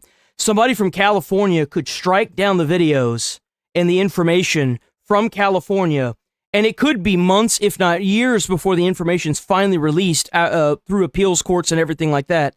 It's not just a matter of censorship. It's a matter of withholding the information long enough to make somebody that's becoming a problem disappear. That's what this boils down to. It's a shoot first, ask questions later. That's what this is. It's not just that it's going to pass. If one of these states pass this bill, it's going to cook everything. And it's fucked, man. It's so fucked. Absolutely insane. 46% chance that the Stop Nick Shirley Act becomes law, according to Polymarket right now. Insane. Yeah. I see what they've been doing towards you, and it's completely strange. You're just a local news. You know why? You know why they're doing that? It's because they can't pay him off. That's why. They can't pay him off like a lot of the legacy media they've done. That's why they're doing that. They want to disenfranchise him because the information is already known. That's why. He exposed the fraud, and all they can do is try to disenfranchise him by calling him a liar. That's all they have. And you're an amazing journalist, and then somehow they're just like throwing these bites out and like saying that you're this and that. So that's a very weird situation. We're Jesus believers, and we've been praying for the state, and we've been praying for you. He actually, when we were praying, he has sensed that, you know, this state has been drained in terms of wealth and in terms of abundance because of these people with the policies and the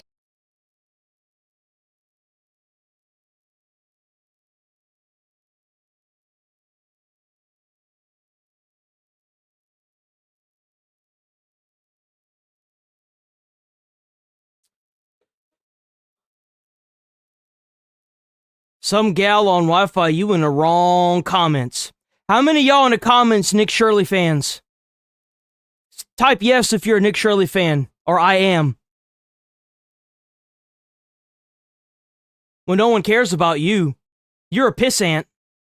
You see, when you come into my comments, you're going to see that if you don't have the same mentality as a lot of other people, you're not going to be here for very, very long. Look at that. Look at that. Look at that. There you go. Look at that. You in the wrong comments. No one gives a fuck about what you think. But they care about what I think. They care about what Nick Shirley thinks. You are but a fucking a plankton in the sea here. If I were you, I'd be very careful.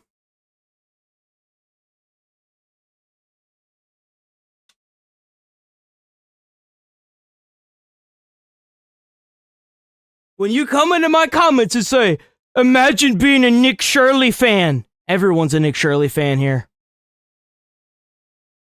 For the most part. There's a few little croppers, sure. But y'all were never going to actually watch the content anyway, so fuck you. No one cares about you. But if you do want to stick around, we're here every day, 8 a.m. to 11:30 a.m. Central Time. Every single day. Every single day.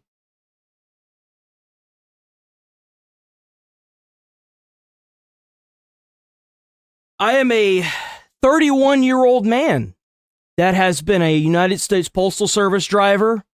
I've worked as a school bus driver, and I've also went to college and became a firefighter at one point. I fought fires. I am a full-grown man that has lived a very, diverse life. bills that they've been passing. So please sub to the channel, hit like on the stream. Every little bit helps, guys. We're here every day. Every single day. Check out the channel membership as well. And W constant viewers. W constant viewers. I believe this is a very important year for California to be saved. Literally need to be saved and rescued from everything that had gone on for the last 4 to 5 years. Ever since with all these agendas going in and everything. And but we need people to pray, and we need people to speak out, and we need reformers. We do have an actual... You want proof? These are bunker gear gloves.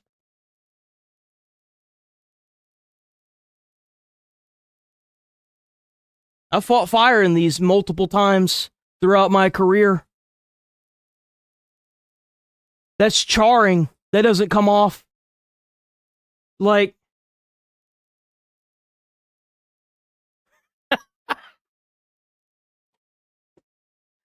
Yes, sir. That was the only thing that I could sneak away with during my time. Conflict of interest when the Attorney General is married to someone who's trying to author a bill to essentially attack our freedom of speech. My family's fucking dead, broski. It's just me. My mom died whenever I was 19. I didn't even get to attend the fucking funeral because she was in Louisiana while I was couch hopping around trying to fucking afford a life for myself. Told my dad when he was 6 to fuck off.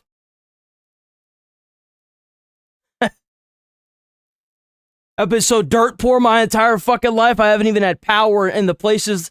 The original place where I grew up didn't even have fucking floors. Like, I speak from experience. Whenever you have a household where taxes are taking most of your fucking income, so you can't afford anything. No, I would consider this to be a textbook conflict of interest, and I would consider it to be extremely unethical. Every journalist across the country should be pissed right now because an attack on Nick Shirley's... My fiance is in the other room enjoying her day off while I'm in here putting in some work. That's what she's doing. You don't need to worry about my fucking fiance, you fucking weird person. What you need to worry about is Nick Shirley, this bill, and me. Because if you get pulled up in the comments, you're going to get cooked. Attack on everybody. We need our freedom of speech. If we don't have our freedom of speech, what do we have? Next step, Second Amendment. You're one of the few people who have opposed the Stop Nick Shirley Act. What made you oppose this bill? Because I read the bill. I mean, it's as simple as that. You read the bill and you realize that it's against the First Amendment. It criminalizes...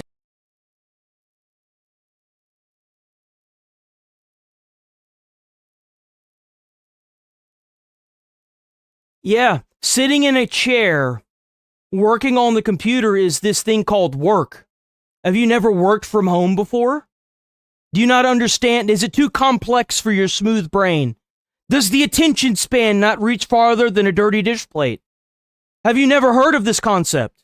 People make a lot of money, like over $70,000 a year at home working on their computers. What do you mean? People do it all the fucking time, lobotomite. What are you talking about? Are you even American?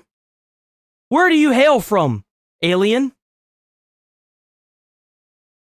Did you really just ask me that? Dude, like, am I even supposed to take that comment serious? Do you have a brain? Fuck, it's like when it's past the point of being smooth. Do you have one attached to the stem in there? How have you not been naturally selected in life yet? Like, I don't get it. How? Do you use it at all? Do you know what it is? Do you know what a brain is? Like, what the fuck? Like, actually, this is the reason why I get headaches right here. This is what makes it worth pulling up an idiot that's like, sitting in a chair at home is work? Yeah, fucktard, it's work. People do it all the fucking time. Holy shit. Fuck! Jesus, man! Journalists who take video and expose fraud. And that's what the bill's designed to do. And they're trying to tell me I'm the stupid one! That's the best part! You are trying to tell me I'm the dumb one! Bro, I don't even have to say anything, I just pull you up! Designed to keep secrets, to keep the public from knowing what's going on. They don't want to end their fraud racket. A lot of the politicians, they benefit from the political organizations and Bro probably sitting in his chair right now blushing. Contractors and grantees that are getting money and getting it fraudulently. And so they want this racket to continue. They don't.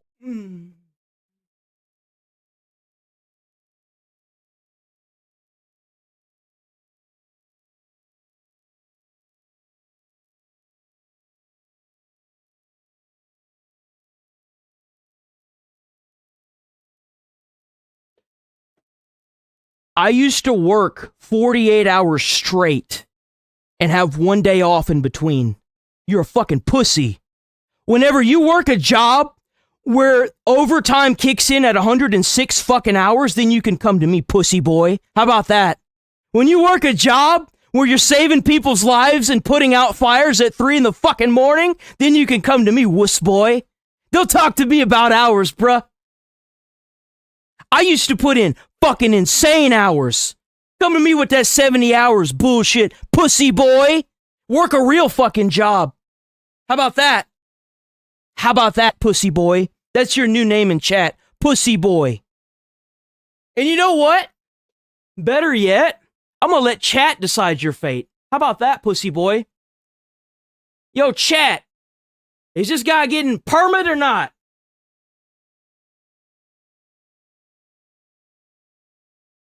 Can't even blame me for this, pussy boy. You getting cooked. Oh no! Wow.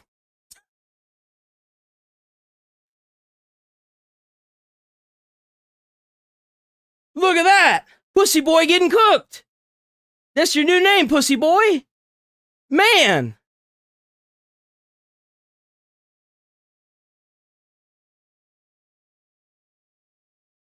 You gotta sit here and attack the person spitting the facts because you can't attack the argument. You a little bitch, you a pussy boy. Oh, you got soft hands. Oh, work 70 hours. Oh, you a pussy. You a pussy, bruh. You a pussy. When you start carrying corpses at 4 a.m, come and talk to me, bitch. How about that? How about that, pussy boy? How about that? Damn.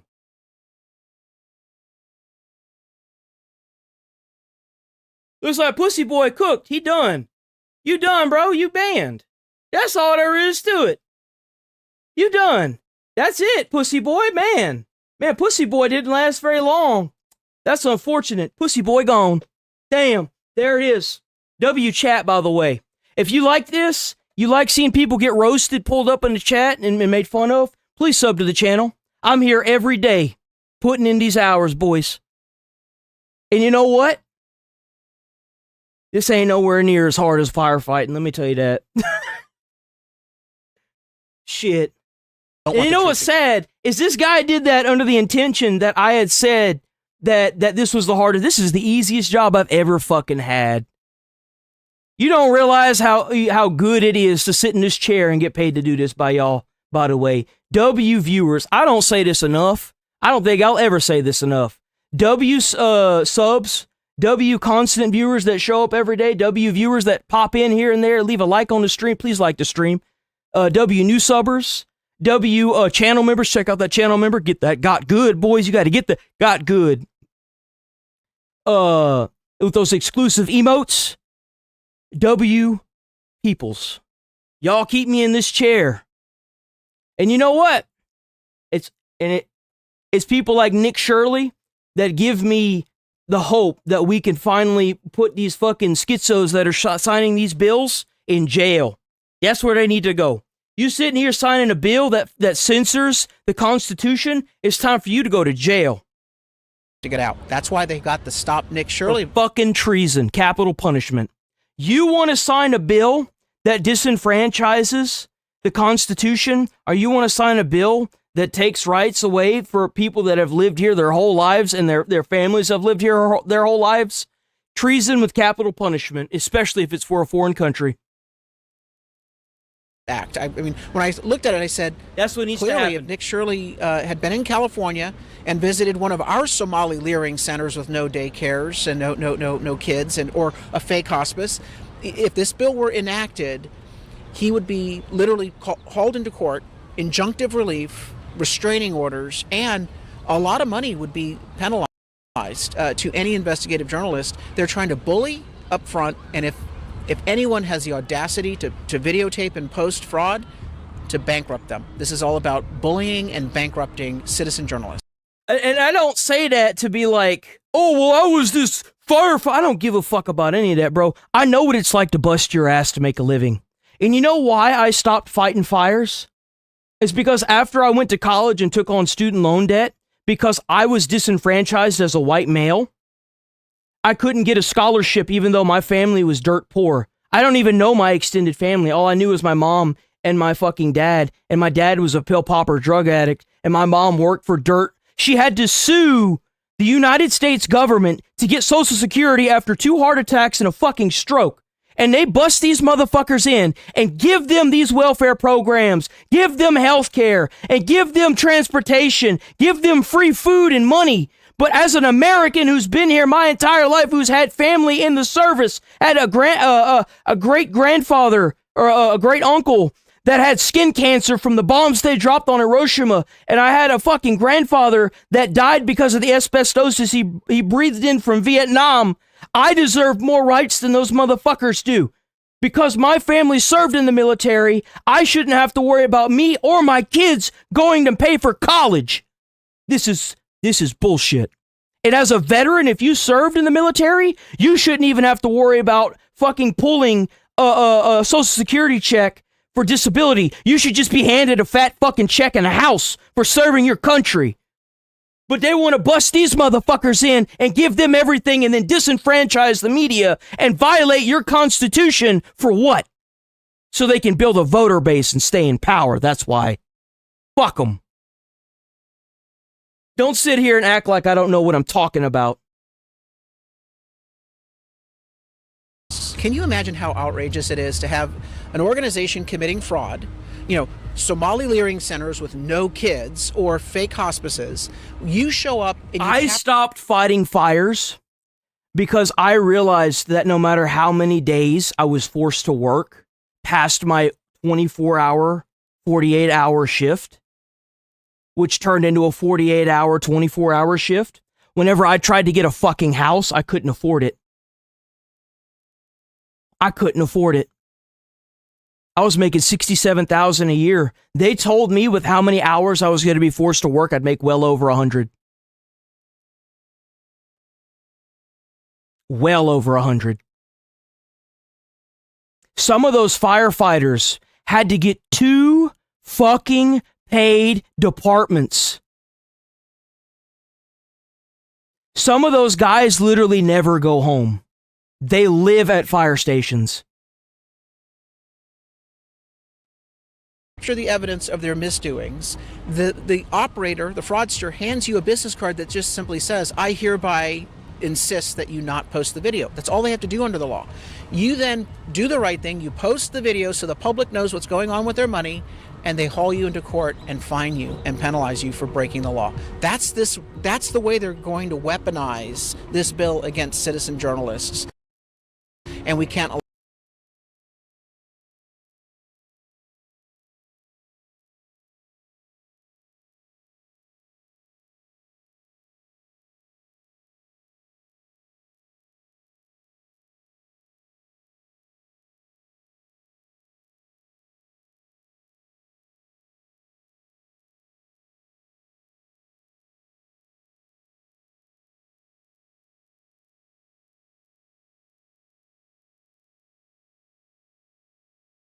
You ain't even worth the breath, guy. Allow it to happen. It's against just the a piss First ant. Amendment. Bye. It will ultimately, if passed, get overturned in the Supreme Court. But in the meantime, it's a chilling of free speech.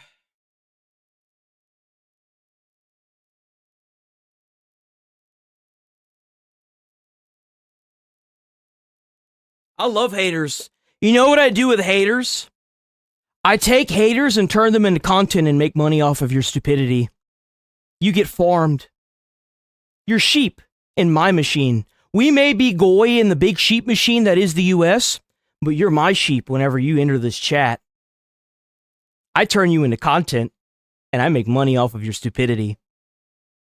That's what I do.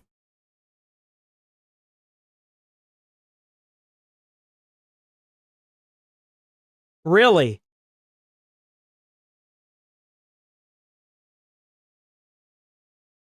Prove it.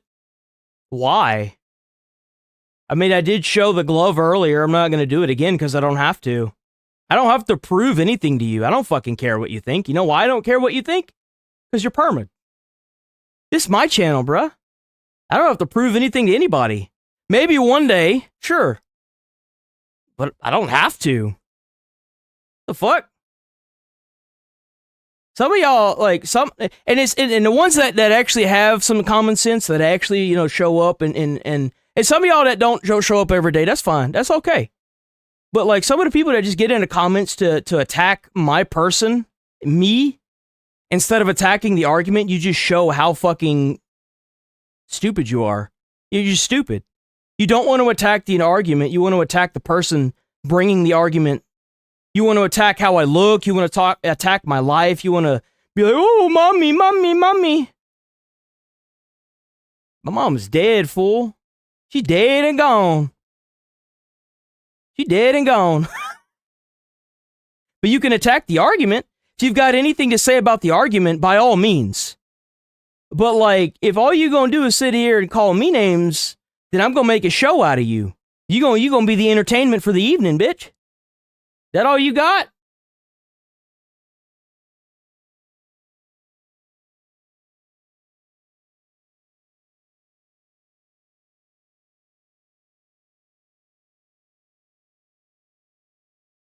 You know why I talk this way?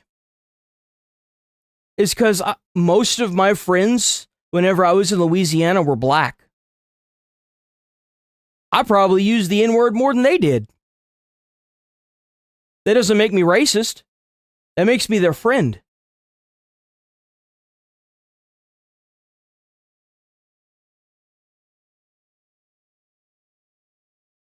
You know why? Because I don't see skin color. That's why. That's why. I don't see an African American. I don't see an Asian American.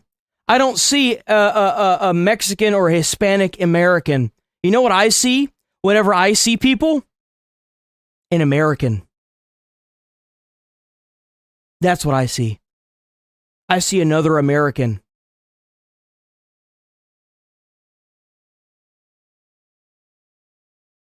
I don't see race.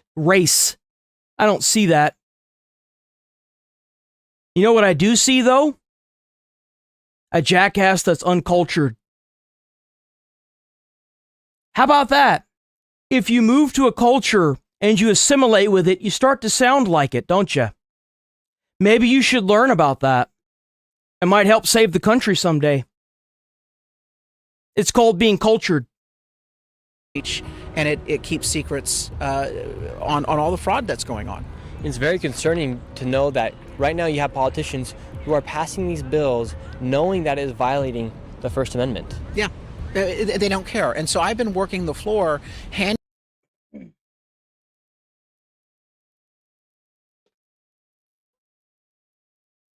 There's no basements in Houston, Texas.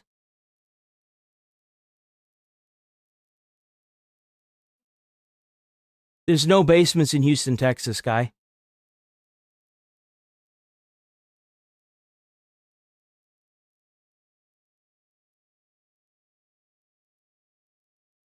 I'm not going to sit here and reiterate everything else I've said multiple times.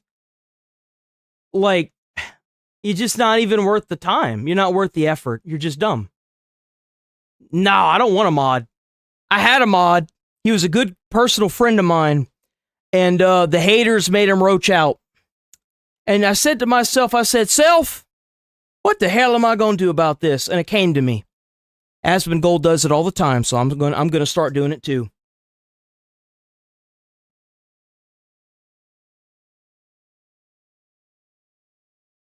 Really?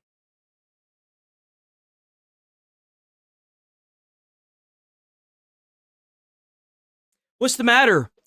What's the matter? Does it make you angry? Does it make you angry to know that a white boy can be cultured? Is that what the problem is? Is it because you're racist? What's next? You gonna call me a cracker?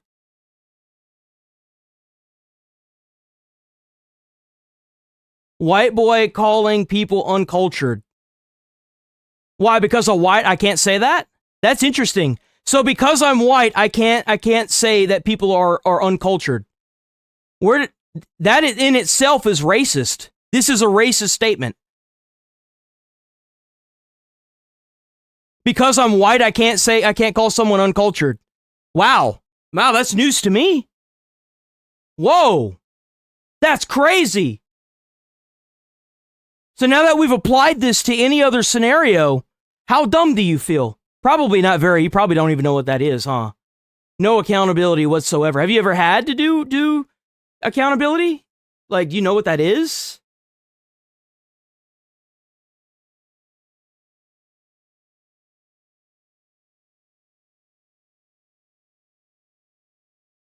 Dude, the person who said that... Okay. Great. So you can take your white guilt and fucking fly it up the river. You know why? Because there's no white guilt here, unlike with you. You know why? Because you're a cuck. That's why. You like letting in a bunch of immigrants into your country to fuck your women and sit there and feel bad for something that happened that wasn't even you. Slavery was 200 fucking years ago. Get over it. It's done and over with. The biggest reparation that anyone in this country has is being an American. Everyone has the equal opportunities. I was raised around drugs. I was raised around crime. I was raised dirt fucking poor. And you know what? I'm 31 years old and I've never been to jail. What's your excuse?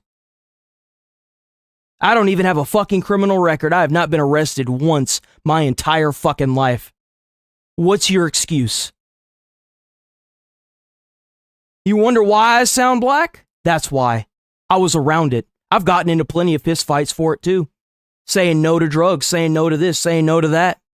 And you know who was on top every fucking time? Me.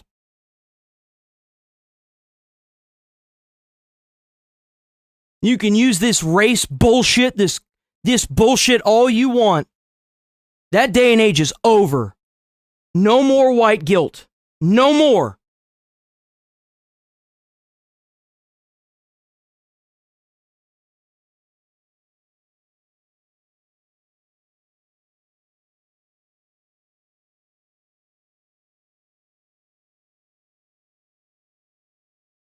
Add user. Add user. Anyone else? Lifetime, you and an idiot. It was in Trump's lifetime. You're an idiot. Hey, nobody talked about segregation. You're obviously fucking stupid and you can't hear. So let me say it again for you. Slavery was over 200 years ago. I don't feel guilt for something that I didn't do. Not how it works here. But you can sure take that perma for being a dumbass. Go and misinterpret things somewhere else. Somewhere else. It doesn't work here. Somewhere else.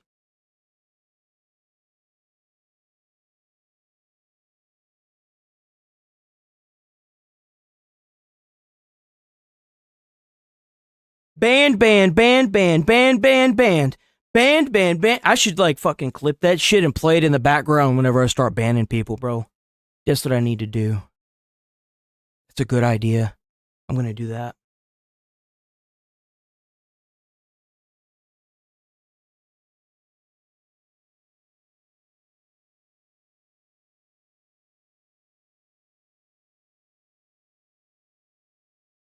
Yeah, the band jam. Bro, that's what I'm talking about. The band jam. Oh, let's go.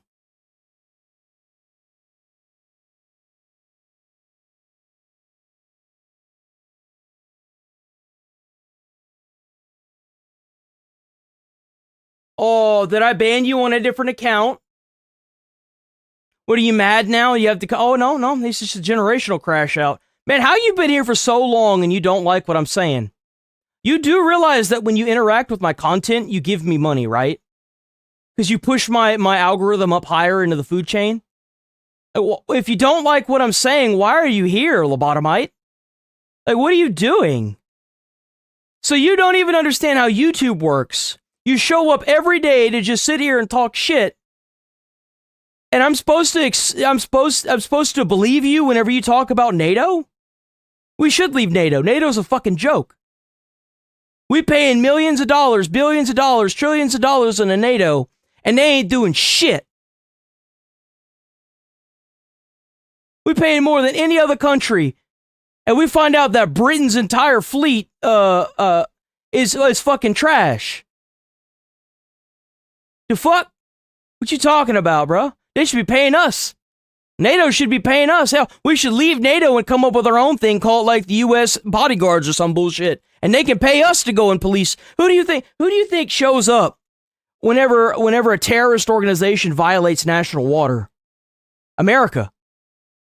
There was an entire shipping channel that was being forced to go around an entire continent because a bunch of fucking schizos with missiles kept blowing shit up. And you know what happened as soon as Trump got into power? He blew them the fuck up and killed them all. And now the shipping people can go through where they need to go through. Like,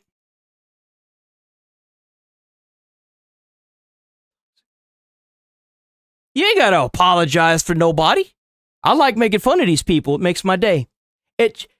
Sometimes these people are so stupid that when I pull them up, I don't even have to say anything. Like, you can't make that shit up. Some of them are just so fucking stupid when you pull them up. It just blows my mind. Genuinely.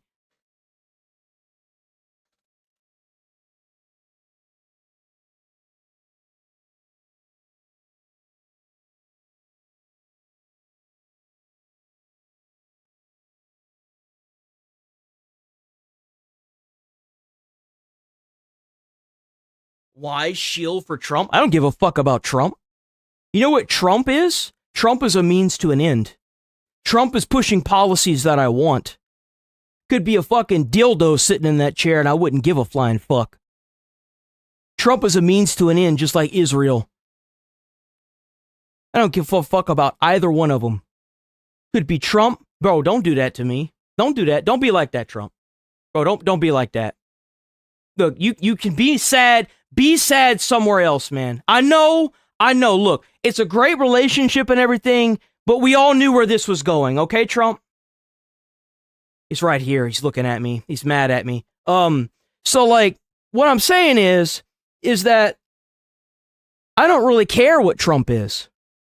I don't think Trump should even be in power because of the Epstein files. He's compromised.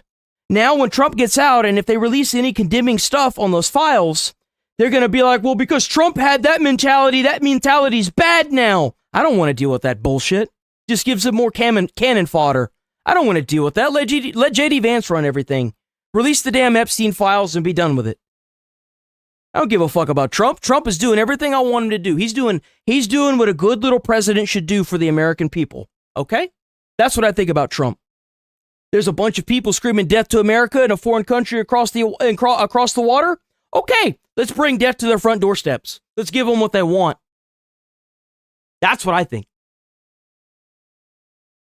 Handing them actual text, I said, did you just read the text? Because the author of the By the bill... way, if you're new here, sub to the channel. I'm here every day, 8 a.m. to 11:30 a.m. Central Time. So please, every day, every single day, I'm live doing the same shit. Is lying. She says, oh, no, it has nothing to do with right. Nick Shirley. Trump does our bidding. And these fucking senators that are in the White House need to lead by that example. It has nothing to do with citizen journalists. But when you read the text, it's plain English.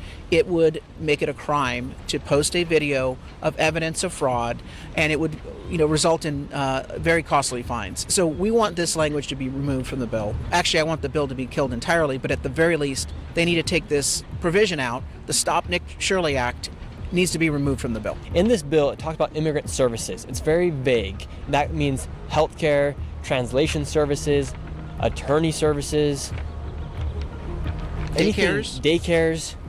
It's very vague on what they're trying to say this bill is. And they want to keep it vague on purpose, because so that way they can enforce it even when people haven't done anything wrong. That's what this boils down to, is they want to be able to enforce it on anybody they deem a threat.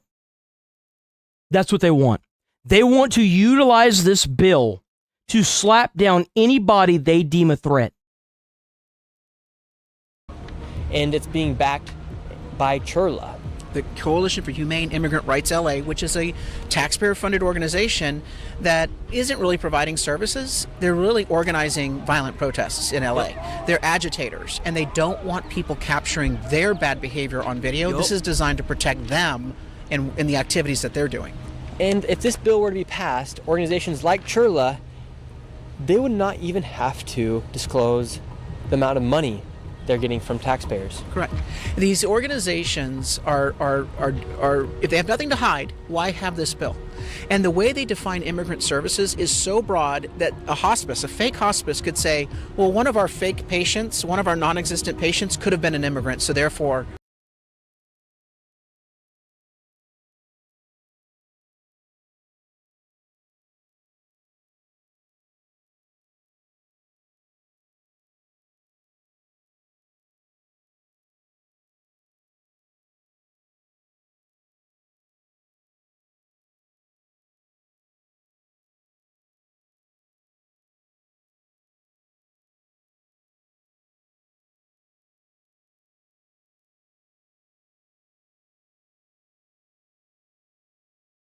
You do realize that somebody was shot and killed on January 6th as well, right?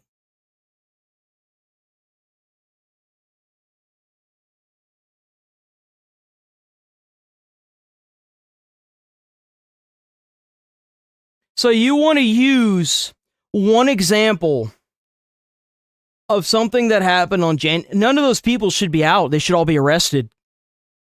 They should all be arrested. Now, some of them probably with lighter sentences because they didn't do anything wrong. Sure. But here's the thing. If I think that they should all go to jail, what do you think I think should happen to these people that are going down there burning stores, throwing bricks at police? Well, if you're throwing bricks at police, they should shoot you and kill you. Because, I mean, that's just how it is. And what do you think I think should happen to them? Why don't you put 2 and 2 together, dumbass? I'm not just pro-Trump, fucktard. I want what the American people need, which is better representation and not a bunch of fucking people rioting. You know why? You know what happens when you go out and violently riot and attack police officers? They start taking away your fucking amendments because you're a dumbass. Oh, what? 3 police officers were shot by a crowd of people? What do you think they're going to take away? They're going to take away your guns. That's what they do. Violence is never the solution for anything, period. Now, I'm a strong advocate for self-defense. If somebody breaks into your house, I feel like they should know by law they forfeit all rights to their body the minute they step over that threshold, in my opinion. But I am not an advocate for crowd violence at all. You know why? Because it solves nothing. And it makes you look like the bad guy, that's why. It makes you look like a bunch of fucking idiots. That's one thing that I didn't agree with that Trump did. He let some of those Jan 6 out that shouldn't have been let out. Because some of them were actually violent. Not all of them were. But there were a handful of them that shouldn't be out right now. Like I said, Trump is a means to an end. The sooner you stop looking at left and right, the sooner we can actually start fixing this fucking country.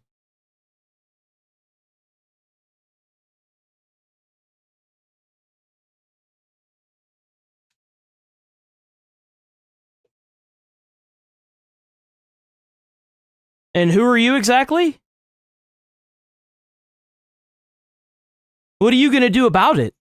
You going to stop me from saying what I want? Or are you just going to sit there like a little keyboard warrior bitch? You going to sit there and get aggro at your screen because I'm sitting here spitting facts and making money off of it? You going to sit there like a little pussy bitch? Hating on somebody that's successful for just speaking the truth? See, what makes us different than the idiots down in Minneapolis violently rioting is that I don't have to go down in the middle of Minneapolis in the winter and get my nuts frozen to my leg. I can sit behind this chair and spit facts and people congregate around me. A lot like what Charlie Kirk did. I don't have to go out and be violent. I just have to be the voice in the darkness, and they come to me. What have you got? Grown Mad Bot BTW. Is that it? Living with mommy. So do you have any so do you have any argument for anything that I've been talking about so far? Do you have a counter argument for anything? If it's an insult, it's a permaban. If it's not an argument to anything that I've been saying, it's a permaban. So what is it? What is your counter argument? Besides just insulting me? Because I don't have to do that.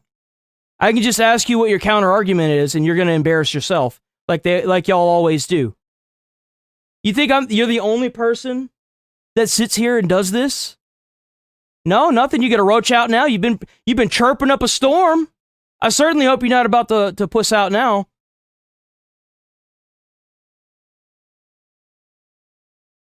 No, nothing? Man, that's crazy. Wow, look at that. Whoa, that's crazy. Big fucking surprise, another little roach boy. Another little bitch baby that roached out. What's the matter? The lights got flicked on, so you scattered? You've been chirping pretty good. What happened? You was big and tough until you got pulled up. What happened? Oh man, I guess he roached out. What a little pussy. Whoa, that's crazy. Bye-bye, puss. Yes, I do. I absolutely watch Asmongold. I also react to him on this channel. I've got him pulled up down in the line. So if you're new here, sub to the channel. I'm here every single day, 8 a.m. to 11:30 a.m. I was even on during Easter. Every single day I'm here. We get protection under the bill as well. It is absolutely a bill designed to hide the fraud that's going on in the state of California, and the politicians clearly know that the investigative journalists are on the case.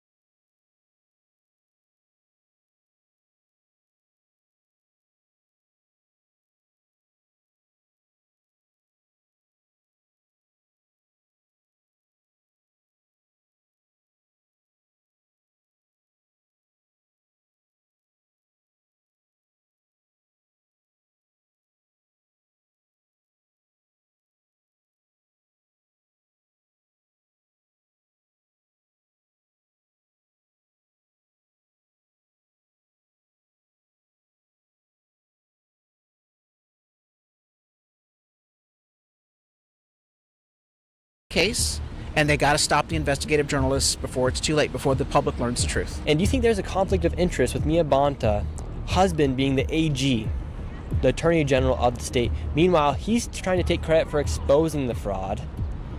Meanwhile, she's trying to silence those that actually And I agree with that.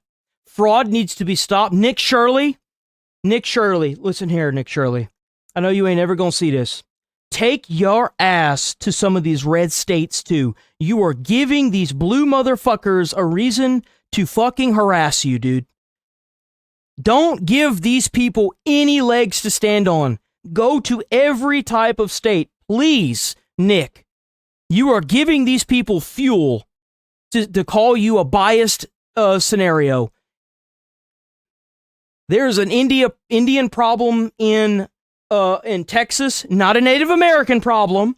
Native Americans are not Indians. There's an India problem in Texas that Tyler Oliviera covered. You need to take your ass to some of these red states, Hoss. Stop giving these blue motherfuckers a reason to sit here and do this. You are giving them the cannonball to fire the cannon at you. They're calling you a biased media. You need to prove them wrong. You need to do this. What's the fraud? Look, when you showed W. up Nick Shirley and visited the fake hospitals Nick Shirley in LA and Southern California, you showed he wasn't doing his job. This isn't hard to find. He literally was ignoring it. And so you embarrassed him.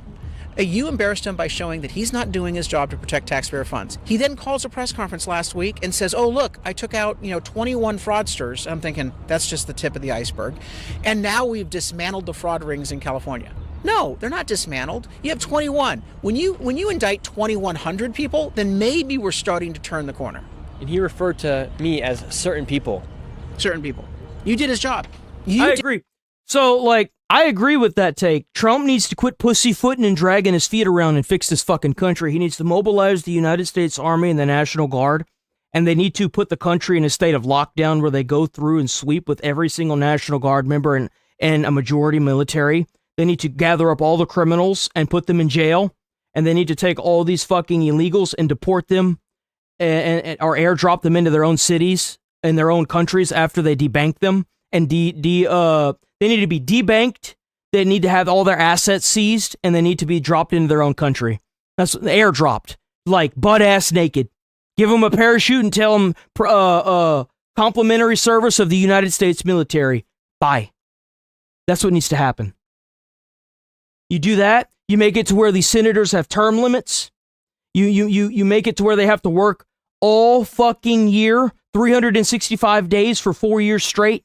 Every day down on that floor, passing bills and laws individually for every American in this country for 12 hours a day.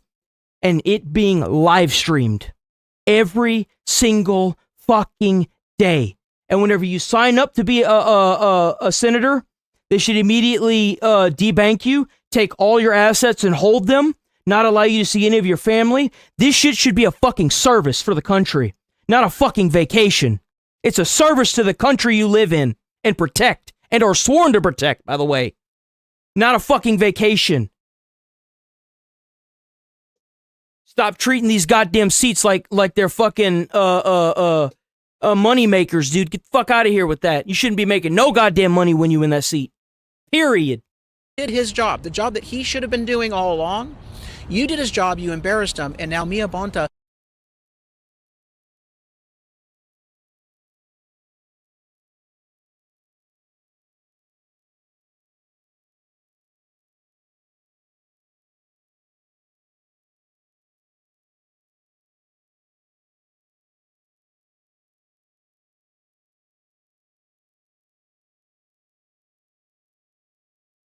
You're literally talking about martial law and legally cannot use the military against its own citizens. Really? I'd imagine that you pulled that out of an amendment. They're actively down on Capitol Hill, passing laws that violate freedom of the press, your First Amendment right. If you got to get hunkered down into the foxhole with somebody to get the job done, you should aim lower. You should dig a few extra feet so that way you're seen even less. If you got to stoop low to meet somebody midway about this whole law thing, stoop lower. You want to talk about violating rights? That's what they're trying to do right now. They're trying to take away independent journalism's ability to publish media that revolves around illegal immigration and where the taxpayer money, your money, if you're even an American, I don't think you are, is going. If you got to stoop low, stoop lower. Drag your face across the ground if you got it to win. Because these people that are doing this, they're doing whatever they can to win. They're even taking away American rights. You can't play fair with somebody that's willing to gut punch you. It doesn't work like that. But you're a retard, and now you're banned. Bye-bye. She doesn't want it to happen again, so she's trying to stop citizen journalists. W. Nick Shirley. W. Nick Shirley. Navy, you gave me clearance to go. You are fighting now. Let me turn back.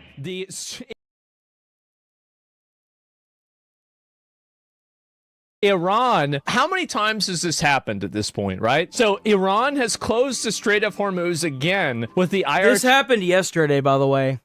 Saying control has returned to its previous state, and the strait is now under the strict management and control of the armed forces, accusing the U.S. of piracy and maritime robbery. I guess so. At least 2 vessels attempting to cross the Strait of Hormuz are reporting gunfire, with the UK MTO saying tanker captain being approached by 2 IRGC gunboats. IRGC Navy is publicly calling Iran's...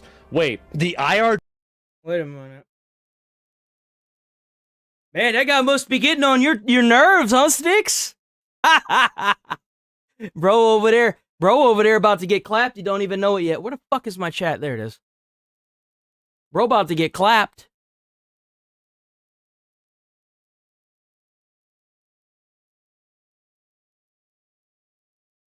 Wow, that's crazy. What a little nasty rat bitch. What a little worm. IRGC Navy is publicly calling Iran's Foreign Minister Aragachi an idiot. We will open it by the order of our leader Imam Khomeini, not by the tweets. If this isn't clear yet, fuck Israel, fuck Benjamin Netanyahu, and fuck Donald Trump. They're a means to an end. I am America first, and if that involves blowing up a bunch of terrorists at the ass end of the world and making fun of them, fuck yeah. Some idiot. It's actually all falling apart. It is. It's all falling apart. All vessels, this is Iranian Stepan Navy calling you. By the way, I love that Trump's administration is doing that. I love that they are blowing these bitches up and then making fun of it on social media. That is a beautiful thing. It is a great time to be alive as an American. It's the worst, but it's also the best. 16. Strait of Hormuz is still closed. That's right. God bless America, the greatest country in the entire world. We will open it by the order of our leader, Imam Khomeini, not by the tweets of some idiot. If you want to pass through the strait, you must ask permission from Iranian Sepah Navy. All vessels that have a... I believe in loving your enemies too. You see, every time we drop a bomb on an enemy, I think to myself, wow, we just spent millions of dollars to make that missile specifically for you. You're welcome. I mean, shit, it's not every day someone's willing to spend $1 million on you. That's a lot of money right there. I mean, let's be honest here. They should be thanking us. They should be thanking Daddy Donald Trump. You know what I'm saying? Like, bro, he's straight up wailing on him over there with all that money that he's been spending dropping those bombs. That's crazy. Connection with our enemies will be targeted if they try to pass the Strait of Hormuz. America does make... No. America doesn't make beautiful missiles. America makes the best and the most beautiful missiles. You remember that. I don't ever want to see that comment again. You understand me? Bad. The best and the most beautiful missiles in the entire world. That's why everybody uses our missiles, because they're the best. Out. That is crazy. And they're the most beautiful. In line with the ceasefire in Lebanon, the passage for all commercial vessels through the Strait of Hormuz is declared completely open. So basically, this has already been rebuked. Audio of the Indian oil tanker pleading with Iranian forces to stop shooting at it. Sepah Navy, this is Motorengastan Marhedar. You clicked on the most transparent streamer on the platform. Welcome to the channel. Please sub to the channel. I live stream every single day, 8 a.m. to 11:30 a.m. Central Time. Check out the channel membership as well. Every little bit helps, boys. Please hit like on the stream, by the way. That does wonders as well. You gave me clearance to go. My name second on your list. You gave me clearance to go. You are fighting No. now. Let me turn back. You gave me clearance to go. Yep, there it is. They're shooting on people. They said they were okay to go. They're completely disorganized. That's what happens. Trump. So you mean to tell me that they're like the blockade in Hormuz is literally firing on people that they said was okay to go? They're fucking dude. They're running. It's like I said whenever the Ayatollah died, bro. They didn't. They were killed when he was killed, like the dirty dog that he is, piece of shit. Whenever he was killed, they were running around like a chicken with their head cut off. Oh, here we go. Got a little cute as they have been doing for 47 years. Let's go, Crush. They have no Navy, they have no Air Force, they have no leaders, they have no nothing. Actually, their leaders are, you call that enforced regime change. But enforced regime.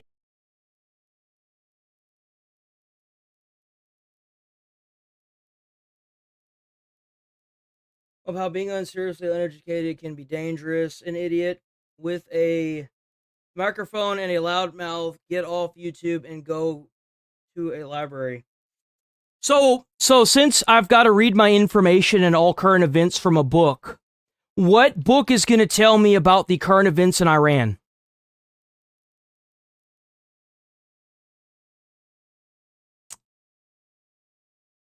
If you can't even answer that, then maybe you should shut the fuck up. The next thing that you type should be a book name that I can Google that will tell me about the Iran incident. Otherwise, it's a permanent ban. You want to sit there and talk tough and call people names and you get pulled up? I definitely hope that your quote-unquote education, your new book that you found, talks about the Iran war and how it's currently being upkept. I hope you didn't just roach out like the little pussy that you are. I know that didn't just happen, right? Surely you're going to say something in the comments. I mean, you were outspoken prior to being pulled up. Surely you have something else to say. Surely you're not going to waste me and my chat's time. How is it that anytime I pull one of you little bitches up that want to sit here and disenfranchise what I'm saying or attack me instead of the argument at hand, and you get pulled up, y'all don't ever have anything to say. Y'all roach out like a bunch of little bitches. Why is that? Could it be because you're just trying to push your country's propaganda and force people to remain quiet and silence them using your fucking threats of like you do realize that didn't work. That's why Trump got elected. The silent majority that was too scared to talk about the fact that Trump is doing things that they want and were scared of being alienated from their family members and being called names on the internet and being attacked for wearing Trump memorabilia.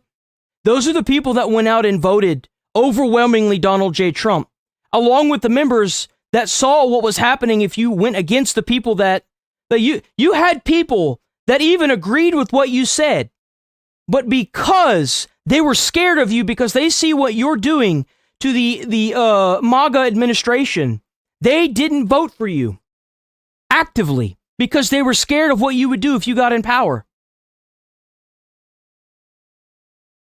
That's why the silent majority won. Because all you can do is sit here and say, well, you should be doing all this. You should be doing all that. Why don't you shut the fuck up? No one asked you what your opinion was. Everyone's in here because they want to know what my opinion is. They want to see current events. What book is going to tell you that, lobotomite? There's no book in the world that has been published that's going to tell you what's going on in Iran, fucktard. Why don't you shut the fuck up and go take your fucking pills and stay in your little hidey hole in your shithole country? How about that? Theme change. How about that? That's a new one. We're talking to them. They wanted to close up the strait again, you know, as they've been doing for years, and they can't blackmail us. In fact, a lot of the ships are coming up to Texas. I don't know if you know, in Louisiana, the ships are coming up. They got used to it. It's worked out. Little fame. I don't give a fuck about how many people watch me. I could be demonetized tomorrow. I don't give a fuck.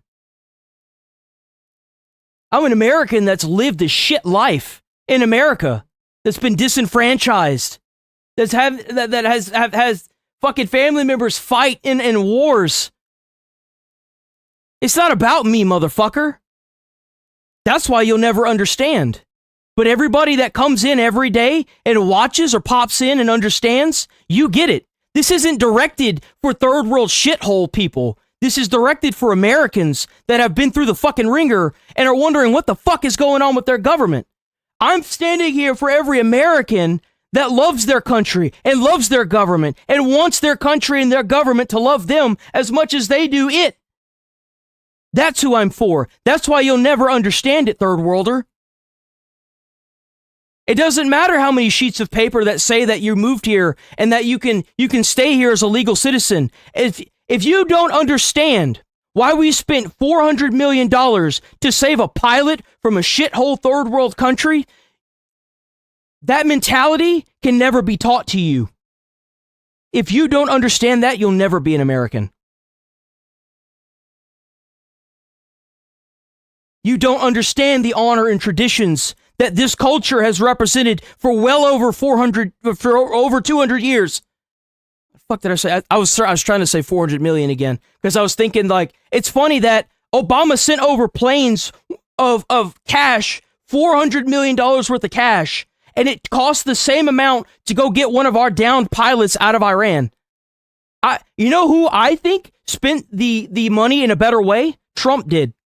Why would we want to send $400 million in cash to a bunch of terrorists that are just going to capture more American soldiers? I think spending $400 million to go and blow up a bunch of terrorists and rescue a downed pilot was a much better use of our taxpayer dollars. 100%. What Obama should have done, instead of giving them $400 million, he should have spent that to go over there and crack open whatever shithole hut they had and get those Americans back. That's what he should have done. But he didn't. You know why? Because he was weak. That's why. Pretty good. Why is he no Navy? They have ships? We'll see. Because they're using commercial ships and they're putting military equipment on them. We blew up all of their actual Navy vessels, but they're using, speedboats, etc. And also absolute massive Air Force airlift going on in the Middle East today, really screaming confidence in negotiations with Iran. India is expected to summon Iran's ambassador after the IRGC fired on Indian vessels in the Strait of Hormuz this morning, despite having given the vessel clearance to pass. I'm telling you.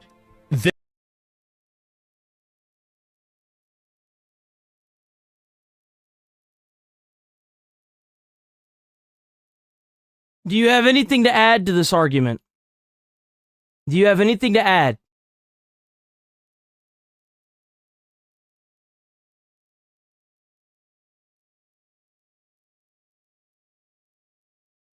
Do you have anything to add? No? Okay, well, we're not going to wait on you. Yet another person that got pulled up and wasted everybody's time, including his own. Where did he go? Dude's chin looks softer than his Snuggie. So do you have anything to add? Do you have anything to add to the argument? Do you have any counter arguments? Because if all you have is insulting me, it doesn't work here. So do you have any counter arguments?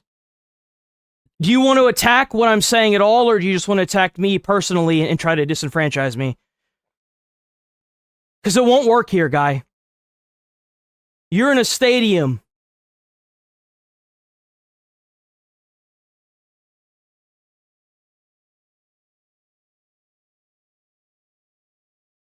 Again, you know what? I don't even know why I'm even gonna fucking sit here and deal with this idiot. There you go. There we go.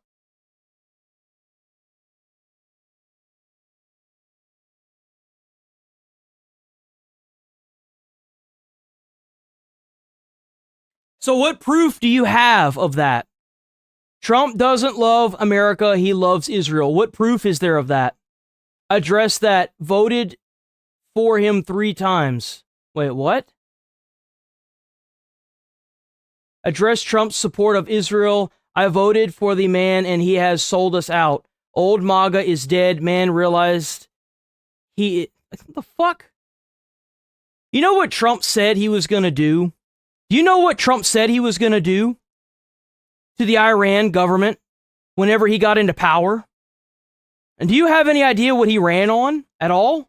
Were you listening, or did you even vote? Are you saying you voted for Trump, or are you saying, or did you actually vote for him? Because whenever he was running, this is what he fucking said he was going to do to Iran. Fuck Israel. Fuck Donald Trump. Fuck Netanyahu. Trump's doing America's bidding. You fucking idiot. He said he was going to do this when he was running. This is during his election and whenever he was running. What's the message to Iran? Don't. As President Biden said, just don't. Exactly. One word. Pretty straightforward. I'm gonna bomb the shit out of them. It's true. That's what he fucking said he was going to do. He said he was going to bomb the fuck out of them. And you know what he did? He kept his fucking word. W. Donald J. Trump. It's not my fault you can't fucking watch a simple fucking press conference or you never voted for Trump, guy. You lying. If you voted for Trump, you wouldn't be listening to all this baby-birded information that's the same dog shit information that's been circling around in these fucking Democratic circles. I would have voted for him if he was a fucking Democrat, if I had known he was going to be doing all this. I don't give a fuck what party he's running for. Somebody that's in the party, running for hard immigration policies, running for the death of people that scream death to America, running for dude, I don't give a fuck who he is. Your policies is what matters. What are you doing in your policies that's going to help American people? That's what I give a fuck about. I don't care about any of this other shit. This happening, this is really bad for them, because now you're attacking the people that are neutral and are like somewhat your allies. This is really, really bad. Sepa Navy. Do you listen to me? So Iran attacked a fucking Indian vessel that was supposed to be their ally. Do not read Damn. No.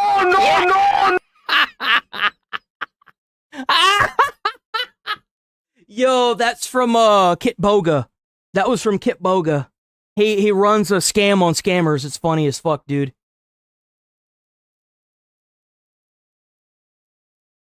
So Trump passed a bill yesterday. We have Joe Rogan with Joe Rogan there with them legalizing psychedelic drugs. This is insane. Let me see if I can pull this up and show you guys. Trump signs order to speed psychedelic research for veterans' mental health. Any fucking president that's going to do shit like this for veterans, I don't care what you think or feel. I'm going to vote for him. Trump made sure the veterans and the active servicemen got their fucking money when the government was shut down. Fuck you. This man signed another bill that made it to where big corporations can't buy houses and use them as assets. You think I care what you think? You don't even know the half of it. You don't even know everything that I know. I've covered it, though. On this channel, I've covered it. Every single thing this man has done, I've been looking at very, very scrutinizingly and very heavily. The no tax on tip. The no tax on overtime. Not exactly. Someone I know does wages for a company, or not wages, but does their their time stuff, right? It doesn't work like that. You get taxed after a certain amount of overtime. And it makes it more complicated. But you know what he did do? He brought it to the light. He showed, hey, this is a problem. I want to start addressing it. He didn't sit there for 4 fucking years with his finger up his ass, twiddling his fingers. You know what I'm saying? Like, he actually is trying to do stuff. He's doing everything he can do in his power. I wish he'd do it a little bit faster, a little bit more aggressively, but hey, he's doing a lot. See, my dad was ahead of the curve with this. Like, he agreed that this bill was signed years and years and years ago, right? And I think it's a good thing. It's a great thing. And mushrooms today, yeah, exactly. Like, and I'll tell you, like, there was one time that he was like, really continues telling this I am amazing thing. And then there's that. Well, why would it be? Life would be so much better if that one time in 2000. You're sitting, oh, do everybody. I'm right about my or this doc. Experienced an 80 to 90% reduction in symptoms of depression. Depression? And anxiety within 1 month. That's Can a I lot. Have some, please? I'll take some. Yo, W, Donald Trump. I'll take whatever it takes.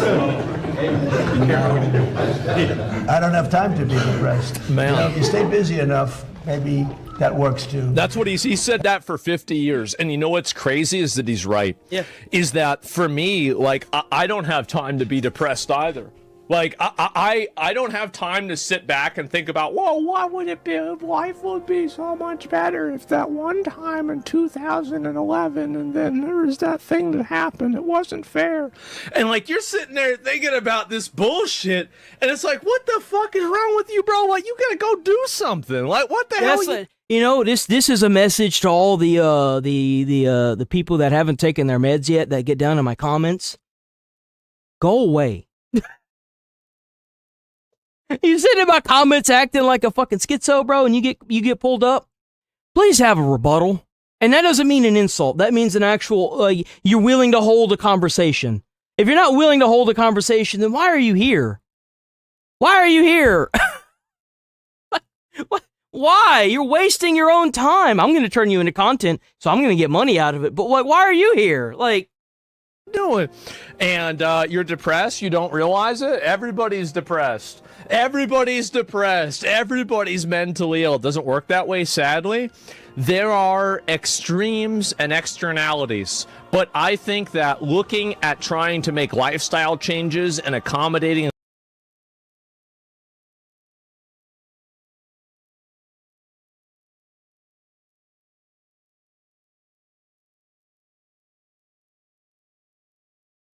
this is what a third world mentality looks like. You're obviously not from America. You're obviously not from America. So let me explain to you how numbers work.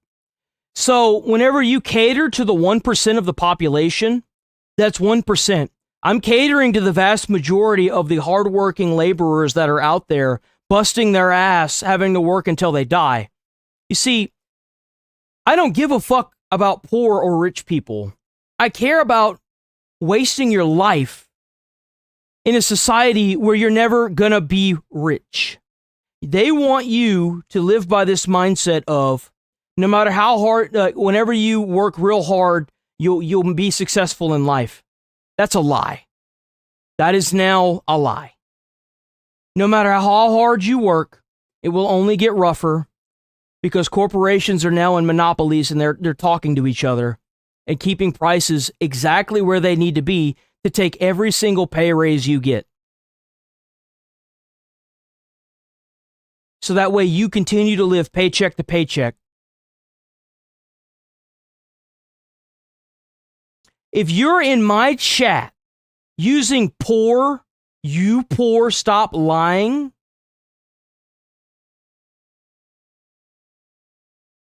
Bro, you cooked. You cooked. You in the wrong chat, bruh. A lot of hard-working prior veterans in this chat that know exactly what I'm talking about. Some of them having to leave retirement just to be able to afford shit.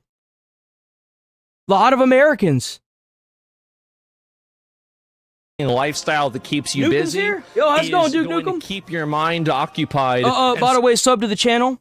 I'm here every single morning, 8 a.m. to 11:30 a.m. Every morning. All 7 days of the entire week. Every single fucking day doing the same thing. So you're not thinking about a bunch of FOMO realities and, the mean things. I'm not saying that you're wrong, but what I'm saying is that there's an area in the middle where a lifestyle change can improve things. I'm not invalidating people that have depression. I'm not invalidating them. What I'm saying is that medication should be a last resort, not a first resort. And I think that nowadays it's a first resort, and that's a bad thing. That's my opinion on it, right? And again, I'm not a fucking doctor. I've just observed things, right? That's all.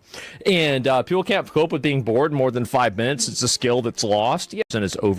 It is definitely an issue. Wait, I said, I think it might be next, but no, it is definitely an issue for women. But Mr. Research. Damn, no. Anyway, this is some other thing as well. I don't know if there's any more of these people that need to be medicated. The Rogan part? Okay. Health condition. 21%. The second leading cause of death for young adults today is suicide. Wow. Mr. President, antidepressants right now are the most prescribed class of medications in the country. Over 20% of women are on an antidepressant. Is that good in terms of do they work? There's highly problematic research on the fact that over 20% of U.S. W for the gifted, darling Winters. W gifted membership. W.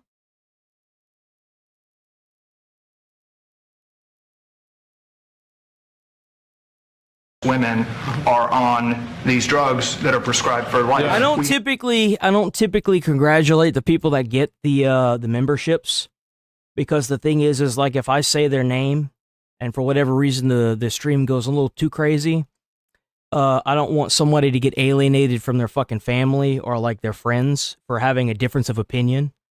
So like I don't typically I congratulate the person that gifted, but I don't typically congratulate the person that receives it. Simply because I don't want them, because like there's a lot of people that are silently watching, and they're like that for a reason. They don't want to be known to a whole lot of people that they're watching stuff like this, and I get it. It's perfectly fine. There's nothing wrong with that. So that's why I don't typically congratulate the name that's under the gifted, but I do congratulate any gifters or anybody that joins up with the channel membership. So please keep that in mind. Y'all ever wonder why? That's why. There's a lot of silent majority that watches these streams that don't say anything. And I understand why. You don't have to explain. It's fine. It's okay. You don't have to say anything. Just keep doing what you're doing. Keep showing up. And they work? No.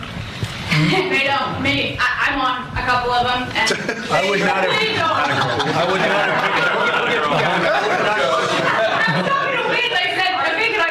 But no, it is definitely an issue for women. Yeah.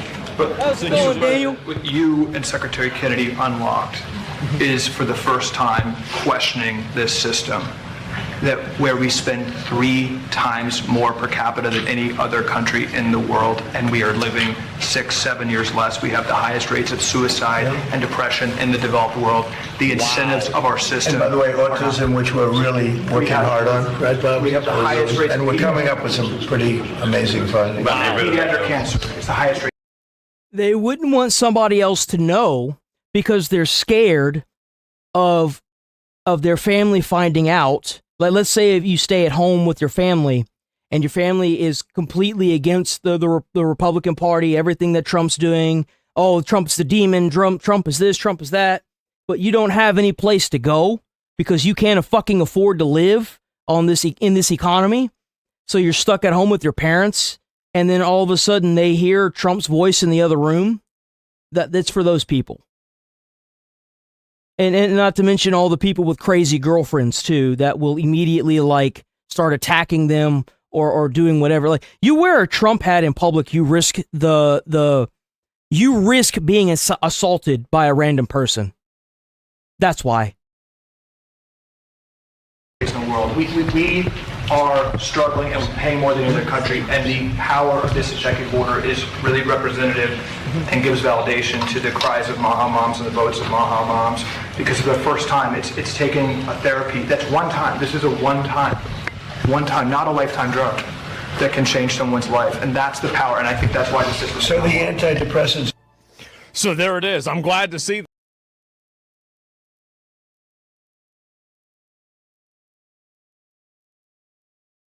Oh, W gifted. What the hell is this? Sent Mr. Oh, W gifted, by the way. W gifted membership. Why the hell did it pop up like that? What is that? I've never seen it pop up like that. Hold on, wait a minute. Where did that guy go?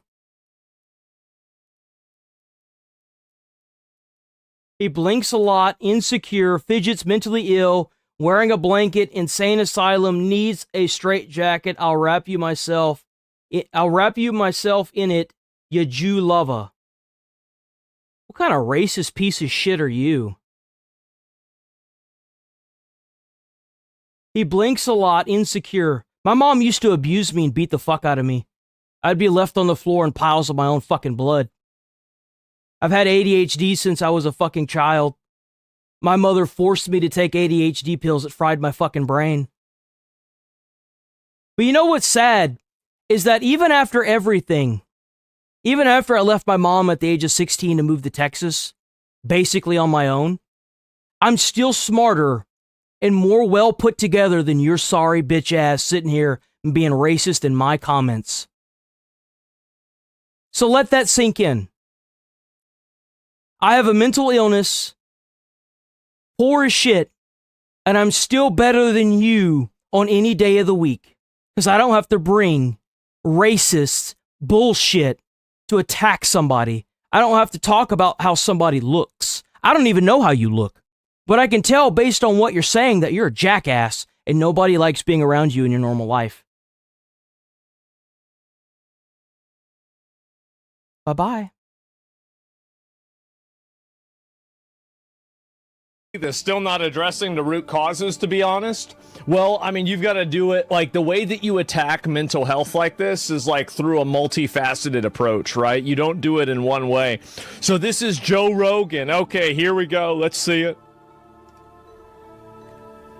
Tell everybody how this happened.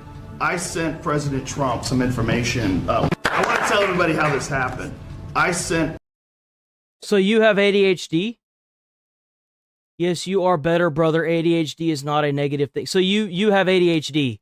So you know what it's like to not be able to sit still? Do you know what that's like? Do you know what it's like to have your emotions and your shit bouncing off the walls and having to take medication just to function? What's crazy is that I was told my entire life growing up that ADHD is something I'd grow out of. You know what ended up happening because of how the meds fucked with me? I'm not able to cope and function without the pills now. I spent 6 years without the medication, and you know what happened to me? Every day was a fight to roll out of bed because of the exhaustion that I felt.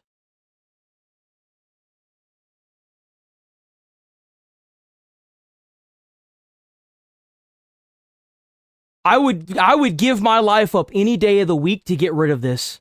Any day of the fucking week. To get rid of the ADHD. I would in a heartbeat. Instantaneously. President Trump some information. We have a gigantic opiate problem in this country, obviously. In 2024, more than 80,000 people died of overdoses. Wow. It's a horrible number. And there's more than 5 million people that are addicted to opiates right now in this country. With one dose of Ibogaine, more than... There are different levels of ADHD affliction.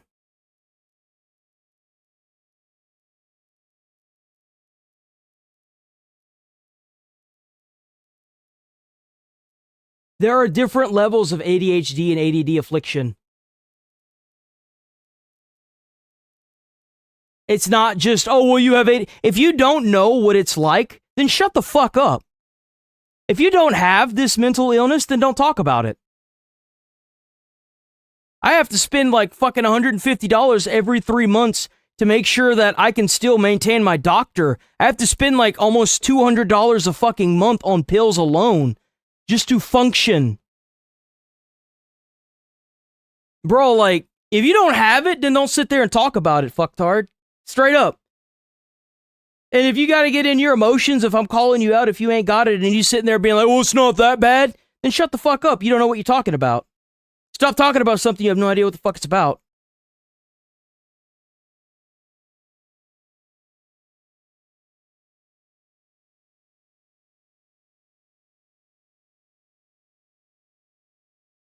Bye.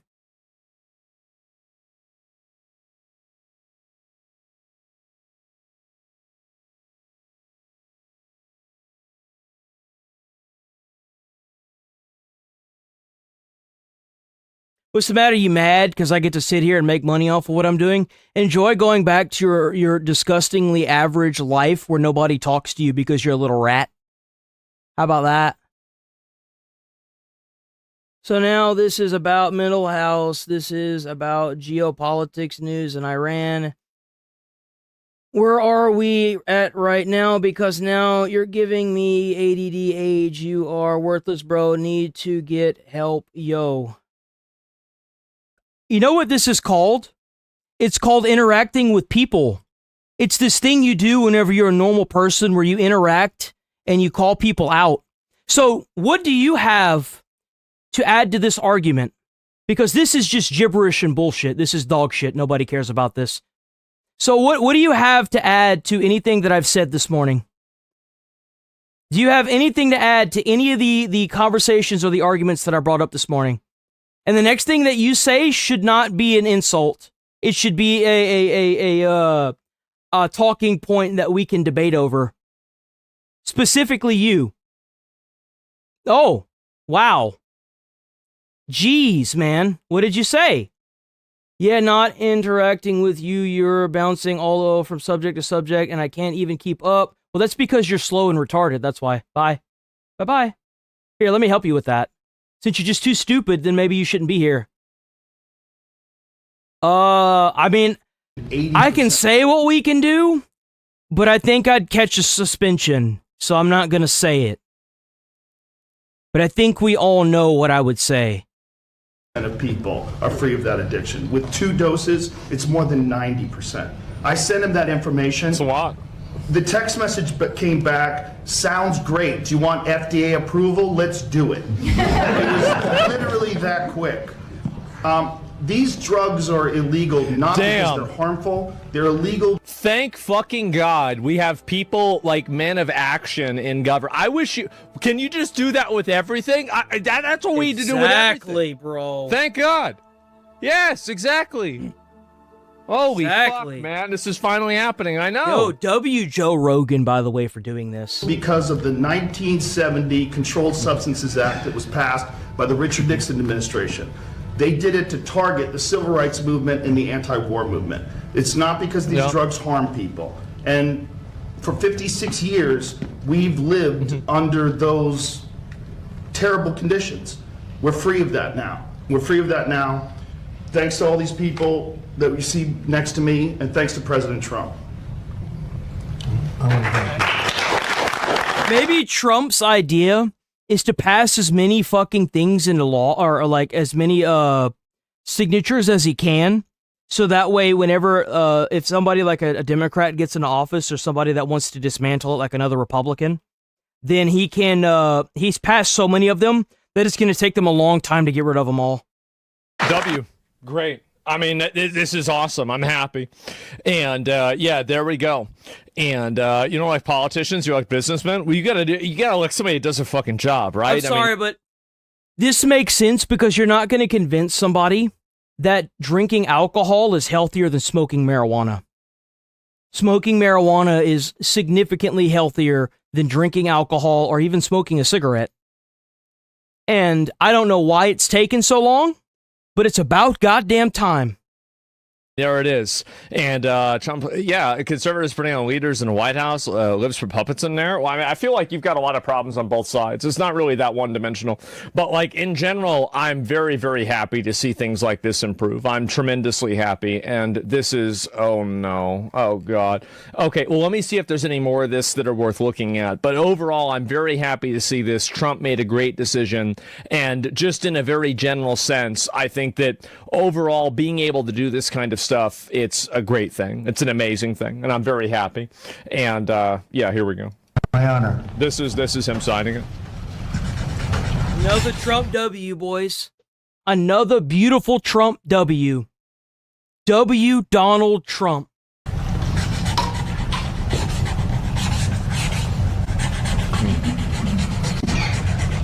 The IRGC closed the strait again. I wanted this one to be. See that, Joe? W. Donald Trump. Let's go!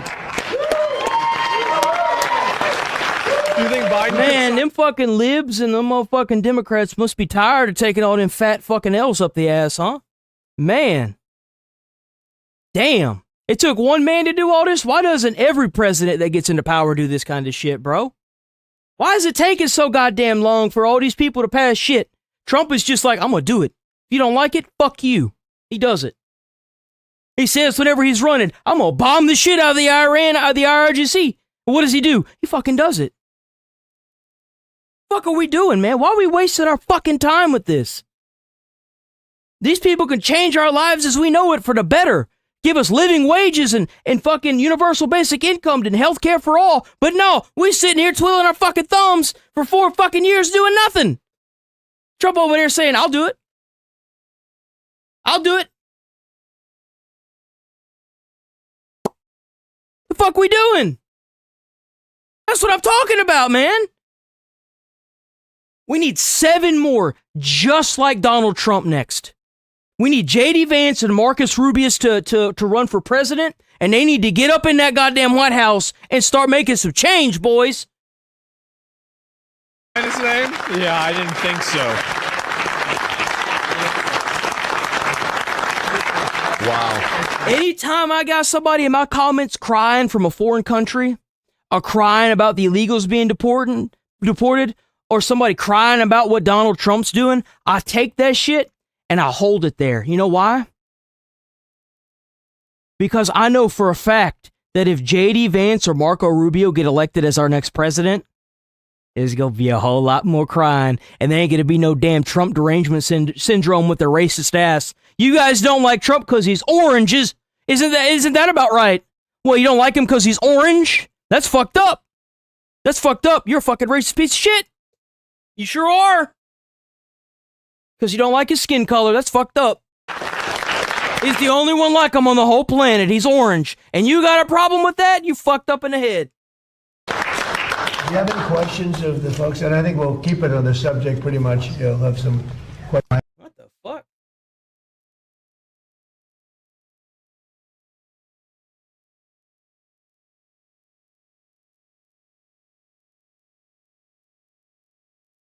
Hates God. Let me tell you something about your little imaginary friend. I've suffered too much in my life to get on my knees and pray to somebody. I'd rather be action. Whenever I worked as a fireman, the spirit that I saw from those men that would get in those circles and do prayers before they'd fight a fire, That shit was inspirational. I would much rather live under a Christian culture, Christian Western culture, than any other culture in the world. It is the most inspirational culture in the entire fucking globe. America is the best country in the entire world and in the entire universe, in my opinion. We've got the biggest and baddest fucking military. We've got the biggest and baddest budgets for our military. We got the most money in the world. Shit.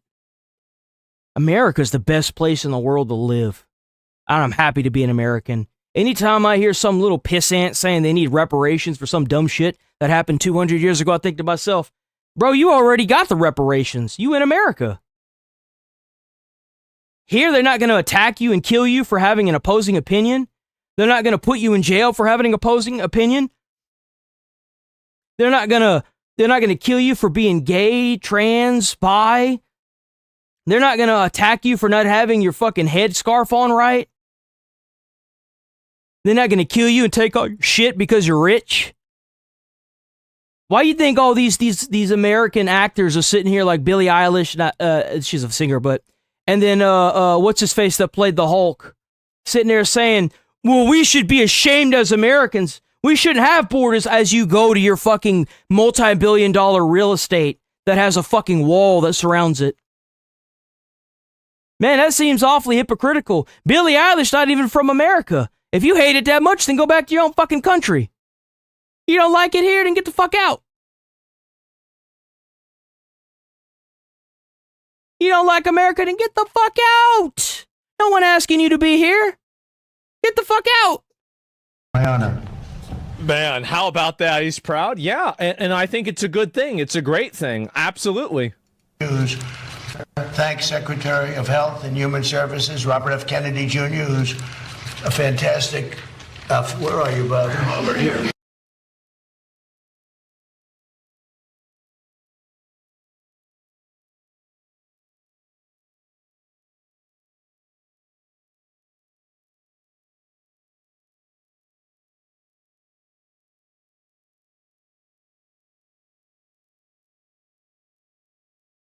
Who's an idiot? Who is she? The problem with trying yourself to one party is I don't give a fuck about the Republicans or the Democrats. I don't care about Trump. I care about what he stands for. That's what I care about. If Trump was a fucking Democrat, I'd have voted for him. If I had known what he was gonna be doing in office. If I had known he was going to be doing all this in office, I'd have voted for him.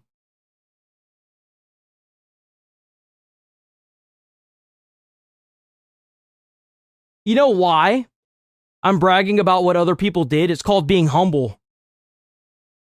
It's called being humble.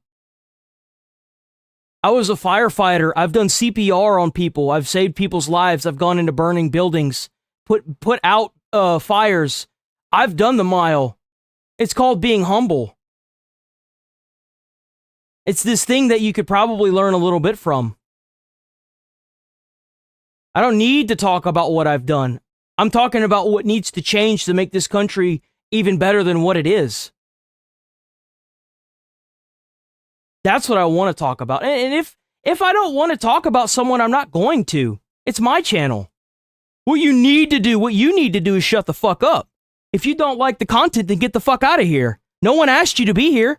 If you don't like it, then don't watch, dumbass. Use your brain. Let the cells collide in there. They're obviously trying to fire up in there. Why don't you let them fire up? Let them do their job. The smoke cloud that's coming out of you is probably killing the planet. Like, what are you talking about? Oh, well, you need to do that. I don't need to do shit. I don't need to do a goddamn fucking thing. Who are you? What are you, God? Get the fuck out of here. You don't like the content, then don't watch it. It's not fucking rocket science, goddamn. Well, you gotta do this and you need to do... I'm gonna do whatever the fuck I want. You want that? Then go do it on your own fucking channel. Fuck out of here. He always makes it difficult for us. Oh, thanks for the gift. W gift. I don't know what the gifts are. What is that? What is a gift? And more importantly, your wife is here.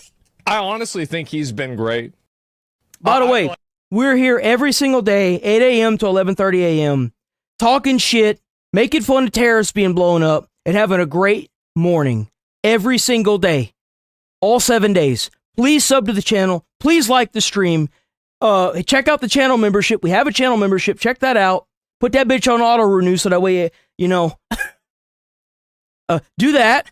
W constant viewers, W people that show up every day with a great attitude and a great spirit. You can show up to this channel and have a difference of opinion. But the minute you start insulting anybody, like me or my viewers or anybody that I bring up on this channel, you got a problem. I'm going to have a problem with you. You in the wrong place. And I haven't said this at all the past couple of weeks or the past week. If you got a question for somebody that's sitting there being a jackass, ask them a question. Use the @ in their username or copy and paste their username and ask them a question. Make it as uncomfortable for them to be here as they have made it for you in the past 4 fucking years. Do not call them names. That's my job. Do as I say, not as I do. That's how it works on this channel. Like getting for example, like Red 40 and just replacing that with like, I don't know, like cantaloupes or something. Like, I feel like that's just, it's just better. Right? It's literally just better. Thank God. We don't need to attack these people. We don't need to stoop to their level. We just have to attack their argument. And here, in this comments, in this YouTube, they have no power. They can't threaten me. They don't know where I'm at. They can't do anything.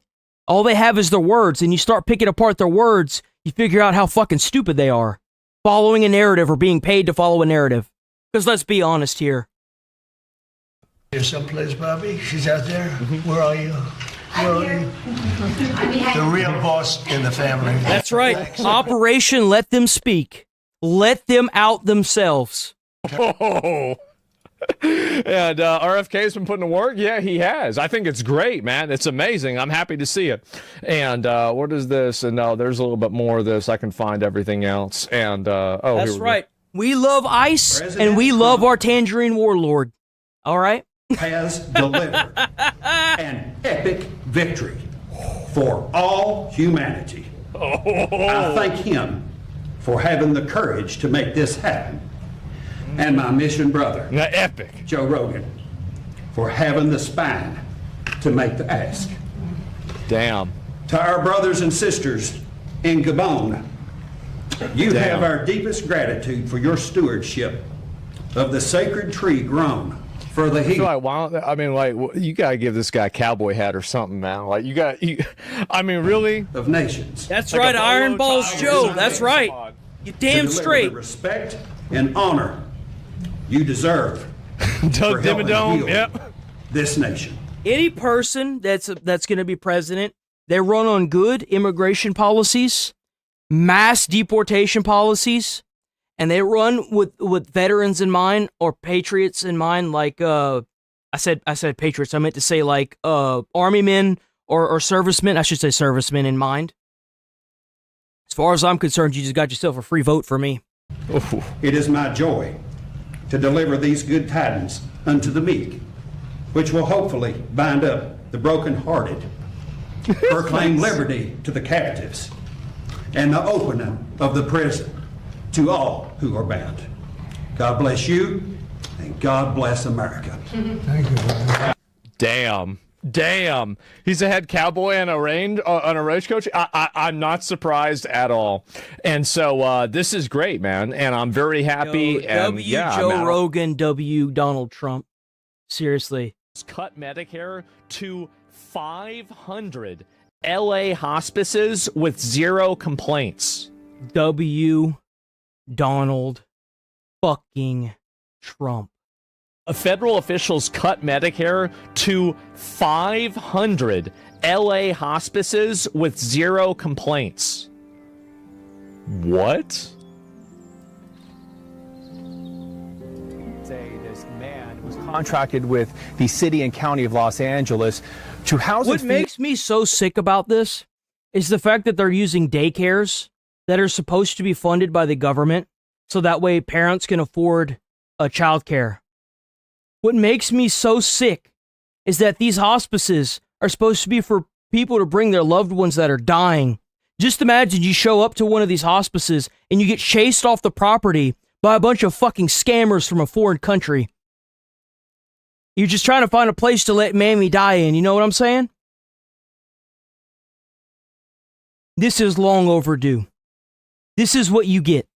You come to our country, you take our taxpayer dollars and you use it to fund terrorism all across your shithole country. It's time for you to go back. It's time for you to go home. Up to 600 homeless people, but instead he was misusing tens of millions of dollars to live a luxurious life. Exclusive Fox video shows the Fed's early morning bust here at the LA mansion. 42-year-old Alexander Suker was arrested. Suker's $125,000 Land Rover was also seized by law. $120,000 Land Rover. That car is as expensive as a house was in 2016 or 2017.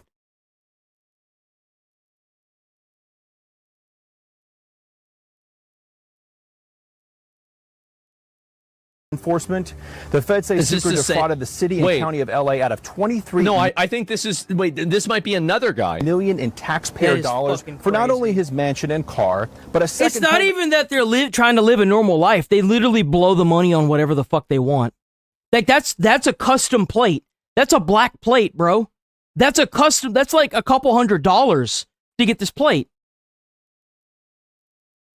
In Greece. Luxury a vacation. Second home and oh my god, 2 homes and private schools. Wow, man, how many of y'all think y'all going to be able to afford one home if you work in yourselves every single day for 75 years?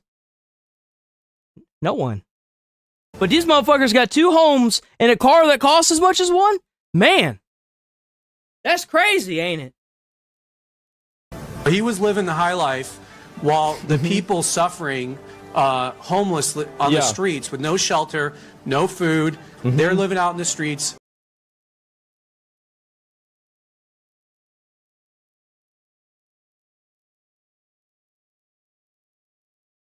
Oh, yeah, no, you're right. You're right. No. And that's the reason why people don't want to pay into taxes, because all our money's getting... Not only is it being taken by force out of every single hard-earned paycheck that you do, it's being taxed out of every goddamn grocery you buy. It's being taxed out of every fucking dollar you spend on everything in your life. And then they turn around and give you property taxes that are all being taken from you by force and given to these fucking illegals. For them to have 2 houses and a $120,000 car, debank them, seize all their assets, sell the properties, take that money and put it back into the system where it belongs. Or use it to buy veterans' houses. Not no fucking rink-a-dink houses, nice brand new homes, 3-bedroom, 2 baths so they can have a fucking family. Enough of this bullshit. People are literally dying, and this guy is out vacationing. It's so bad in California, they have immigrants that have migrated here legally, been through the entire process to migrate to California, and are living on Skid Row, one of the most dangerous places for homeless people, in tents with his whole fucking family. And you want to tell me that everything is working? No, absolutely not. Buying homes, buying Range Rovers, and going shopping. It's a disgrace, Prosecutors say Suker was supposed to provide 3 nutritional meals a day to the homeless, but during one inspection, Suker only had canned beans and ramen noodles on hand. The feds say Suker lied about various aspects of abundant blessings. Bro, giving out canned beans and ramen noodles, 99 cents a fucking product to homeless people. Why? He's living in 2 mansions and has a $120,000 car.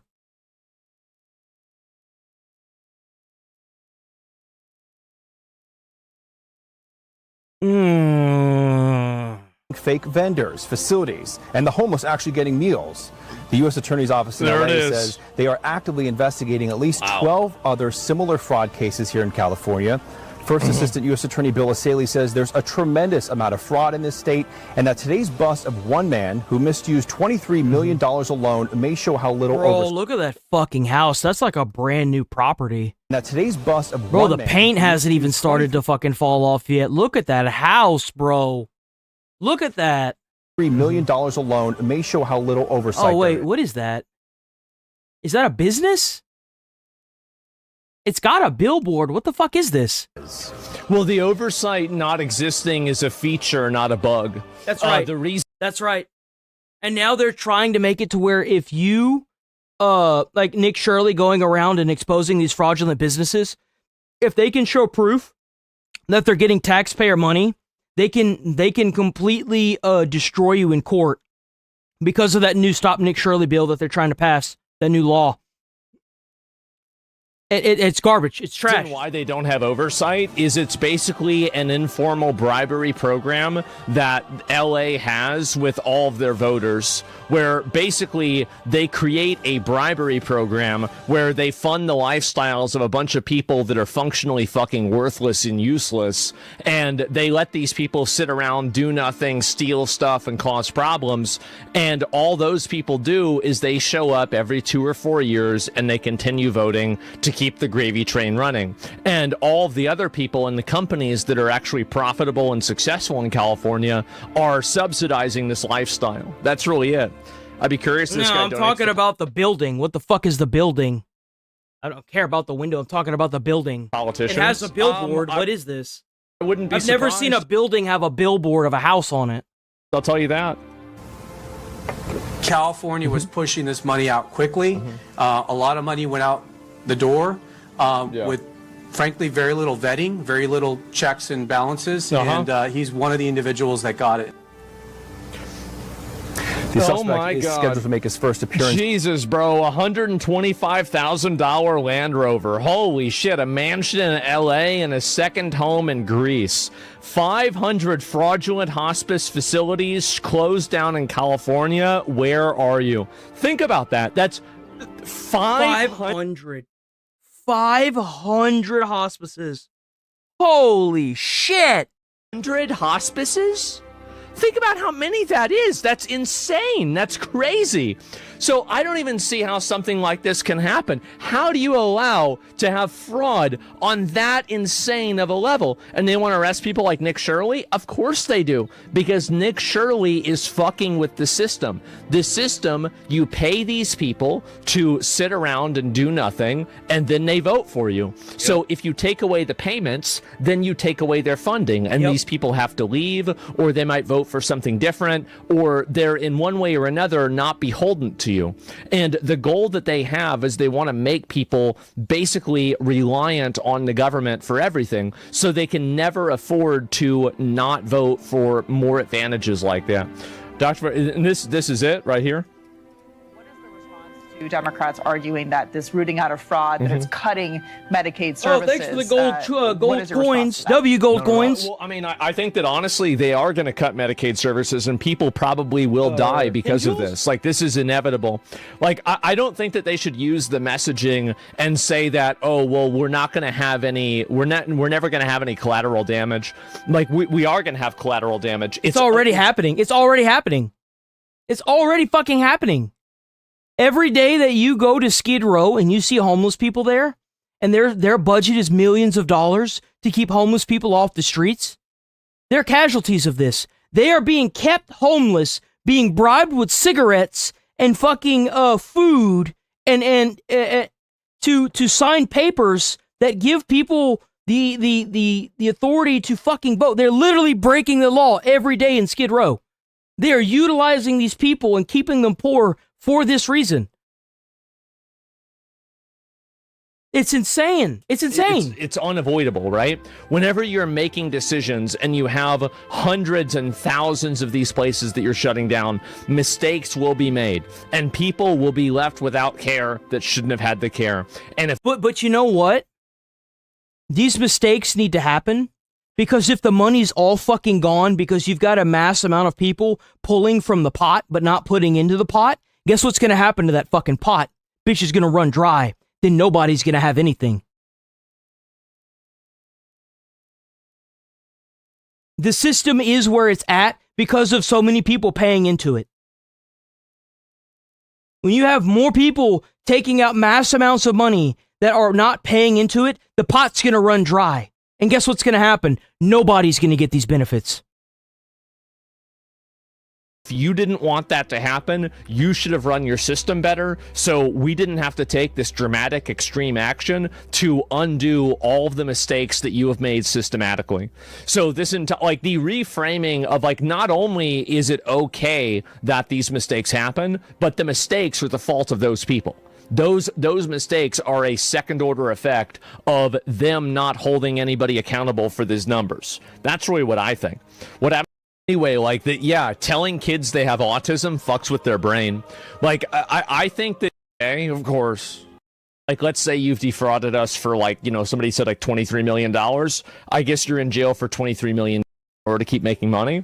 Well, I mean, I think you should just put them in, charge them and put them in jail, right? It's pretty simple. Oh, they know it's manufactured. That's why when they say this sort of, you know, like sheepishly. No. You know what we should do with these fraudsters that are doing this? Hear me out. There's this beautiful little island called Little St. James. What we need to do is we need to put a big, massive fucking facility on that island. And then what we do is we take the people that are committing this fraud that are illegals and we put them on that island, right? And then that way we don't have to worry about them trying to break back into America, you know what I'm saying? After we defund them and not only defund them, debank them, but seize all their assets and send them over there, what we can do is, after a certain amount of time, we can hold like death races there. Because they're going to be there forever, right? So we might as well give them something to do. Or we can turn it into like mandatory work camps, you know, like, I mean, let's be honest here. Look at all that unused labor in the prison systems. Why do they get the luxury of 2 meals a day and they get to sit on their ass in their fucking little 4x4 and they ain't forced to work? You see, the reason why you got so many of these prisoners killing each other in prison is because they ain't got nothing to do. You work that bitch until he fucking drops, drag him into the cot, give him some food and water, let him sleep it off, and then you replace that prisoner with somebody else that'll go until they drop. Then they're going to be too tired to commit any crimes. See, that's how you fix it. And then, now that you've turned the prison system into something that people that don't want to go to jail dread, they won't do any more crimes. You see, whenever you stopped treating prison as an actual punishment and started calling it vacation, that's whenever it stopped being prison. That's what needs to fucking happen with these schizos. Mention the possibility that you might once in a while hurt someone that's innocent. I argue that if you take a child with autism and you give them the services they need, you're doing a great service. It's the right thing to do. We're great people. We'll always help folks in need. But if every mother is pretending, because they're getting paid, that the children in the neighborhood have autism, which is bad for those kids, by the way. And you're seeing that. And we're seeing that in Minnesota. It's actually a really good point he's bringing up here with this. I don't know why the framing is this fucked up. But anyway, like, telling kids they have autism fucks with their brain. Like, I think that you shouldn't, like, maybe this is just my opinion, right? But I don't think you should tell kids that there's something wrong with them. Like, unless it's like a really... Unless you take your child to a doctor and have them looked at, do not sit there and say something is wrong with that child. You are not a doctor. And even if you are, go and seek actual help. Do not try to doctor your way for your child. You will fuck it up badly because you are a biased viewer. Go to a doctor that is not you and have them looked at. Big issue. Like, it's better to try to let a kid try to live a normal life than tell them that, like, there are all these things wrong with you, and so this explains every interaction that you're ever going to have. And that's who this hurts. The people that this hurts are the elderly, the people that need hospices, the people that need childcare, the people that are going to be on the spectrum that can't work. That's who this affects.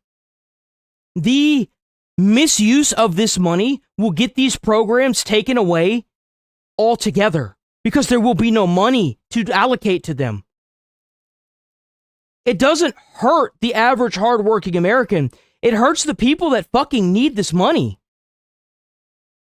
That's who it fucking hurts.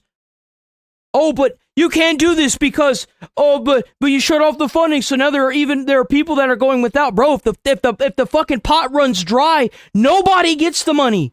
It's gone. Unless they're fat or gay, of course. You take a budget from $3 million to $400 million. You do that by 3 to 400 creating programs and manufacturing services that aren't supposed to be used. But what you're doing is you're hurting the child who really has autism because they can't get access to services, and you're corrupting the entire system. We're seeing the same thing in California with hospice, where you have 1/3 of all the hospices. Do you think we should be reimbursed? I think that we should absolutely be reimbursed, and I think that what we should do, so this is what I would do, is I would figure out all the people that were in on the fraud, and I would imprison them for the amount of time that it would take for them to work off the labor debt of the amount of money that they've defrauded us. So, like, let's say you've defrauded us for, like, you know, somebody said, like, $23 million. I guess you're in jail for 23 million years, right? Hey, like I say, why would you send them on a vacation? Hell no, man. Put them to work. Put them to work. Make them work. No, and like that just, and that way if they try to. Guess what? Not one has called us asking to reinstitute them. Wow. Of course. You know why? Because they know that they were committing fraud. That's why. You don't shut down 450 hospices in a state and go under this impression that it's fraud. Usually if you've got the feeling that it's fucking fraud, guess what? It's probably fucking fraud. That's why they're not calling the government and being like, help! It's because they were committing fraud. That's why. So 450 out of 450 were frauds.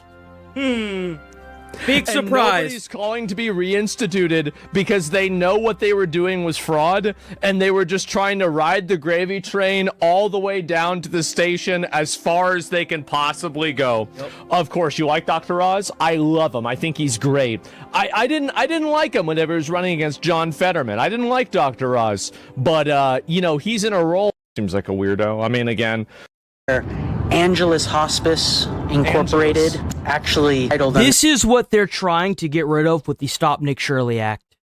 They're trying to prevent public businesses like this from getting shut down because they're fucking fraudulent. That's what they're trying to prevent. This is what they're trying to kill in California right here. Where Angeles Hospice Incorporated, actually titled under Panacea Hospice, doing business as Angeles Hospice, doesn't have its door open, has a business card. Guy next door says they've changed. I mean, it looks like an empty building. I mean, I'm sorry. There's no sign anywhere. There's no label on the door. There's no documentation on the sides here, except for probably like a building code inspection. Like this is, I mean, this looks like an empty fucking building, guys. Locations, and in 2025 they filed for bankruptcy, and 2 months later it was settled, and they're back in operation doing what they do best. So let's give them a call. 62980-0046. They had one review 9 months ago where someone said that they were always in a rush, left before the hour was up, and when their family member was dying, oh man, they're so busy that they don't have time to answer the phone. So that means that they don't even have a fucking voice box. That's not being able to answer the phone. That is you called a fake number. Yeah. Like, that's like you called a number that doesn't exist. That's a different thing than a voicemail. Bro got dial-up on his fucking phone, bro. When their family member was dying, they called for an immediate nurse for assistance. They were super confused and frightened as to the process of their loved one dying. The hospice care nurse didn't show up until several hours later after the patient had died, and they gave a 1-star review saying mediocre at best. Always left. This is like a movie. It's like a. That's right. I love it. I love to see it.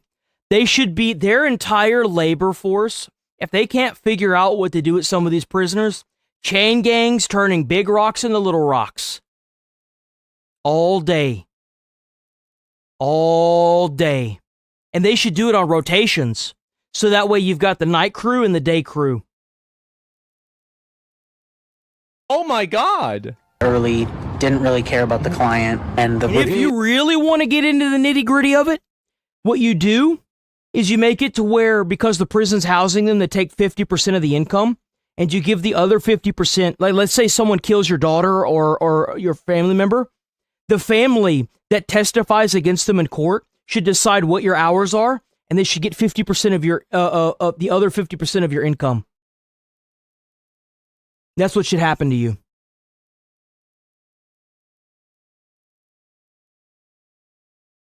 Even went on and they cut it So off. if that family member decides that you work for 16 hours straight every single day, brother, maybe you shouldn't have done it. And when I tried to find the review, it was removed off of Yelp. And only 2 reviews from a year ago that have 5 stars are on there now. So they've been open for almost 9 years. Okay, in That's 2020. right. Bro, if they did that, bro, picking up trash on the side of the highway and stuff, bro, our streets would never be cleaner. Just imagine if you had a crew of these fucking schizos that killed people, filling potholes in your street. We'd never have any potholes anymore. We'd never have any trash anywhere. Bro. Hell, better yet, you could have like a guard stand next to a prisoner, right? And you could chain them up on like a post or something sticking out of the ground around a garbage can. And if a person throws some trash on the ground in front of the prisoner, they have to like get on their hands and knees and pick it up and put it in the trash, or else the guard like tases them or something. Bro, let's go. Man, I can make this country some money, boys.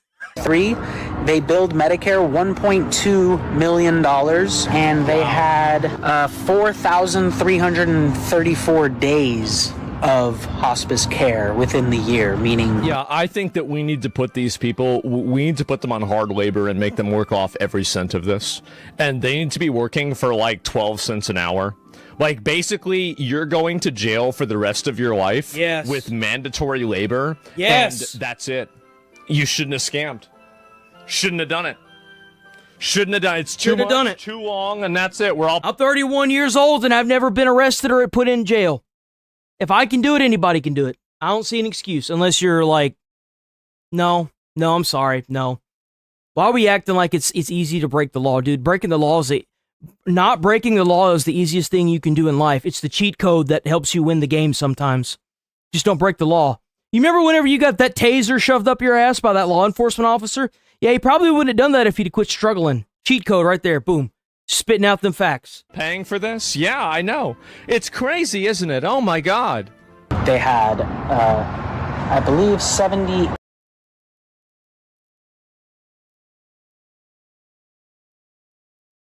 On why his voice sounds different on air today. We saw that already.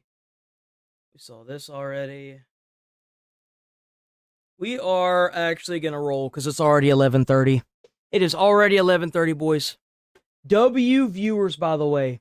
Y'all have been absolutely awesome today. W viewers. We are rolling. It is that time, boys. If you're new here, sub to the channel. We're here every single day, 8 a.m. to 11:30 a.m. Central Time. Please like the channel. Please like the streams. We got videos being posted every day. It's just me running the show. It's just little old me, so I'm going to get off and enjoy the rest of my day off because I don't have to make videos after the stream. I'm going to go play me some more Pragmata, I think. Thanks for tuning in. Thanks for all the donos and the gifted and all the new subbers. W new subbers, W new people. Y'all are awesome. Keep doing the hard work. Like I said, we're here every day, 8 a.m. to 11:30 a.m. Central Time. Please show up. Hit the like on this stream. You ain't got to watch the whole stream. And if you miss a stream, don't worry about it. There is always a... Hold on. Let me get the music going. The streams are always up. Hold on. Y'all have a good rest of y'all's weekend. What was I gonna say? I was gonna say something else. Stay safe. Stay away from crazy people. It can be catchable. I don't want to have to pull anybody up in the comments that I've seen here every day saying stupid shit. I don't want to do that. Try to put a smile on someone's face. You might change their whole day or their whole life. You never know. And I'll see you beautiful peoples first thing tomorrow morning. Peace. Stay safe out there. Y'all are awesome. Keep doing what y'all are doing. Keep being you. I got facts over tracks, this and that, spitting slow, spitting fast, I could roast, I could gas, think I'm okay at last, but I don't know if that can erase all the past and the pettiness, a reflection of the emptiness, hilarious, you think you're with my time, you're delirious, mysterious, because you hide behind a fake exterior, inferior, you know I'll always be a bit superior, get off of me, this ain't no humble brag, I want you to hear words, you can say them back. I want you to feel free from the chains that last, and to believe in what you got, it was built to last. Yeah,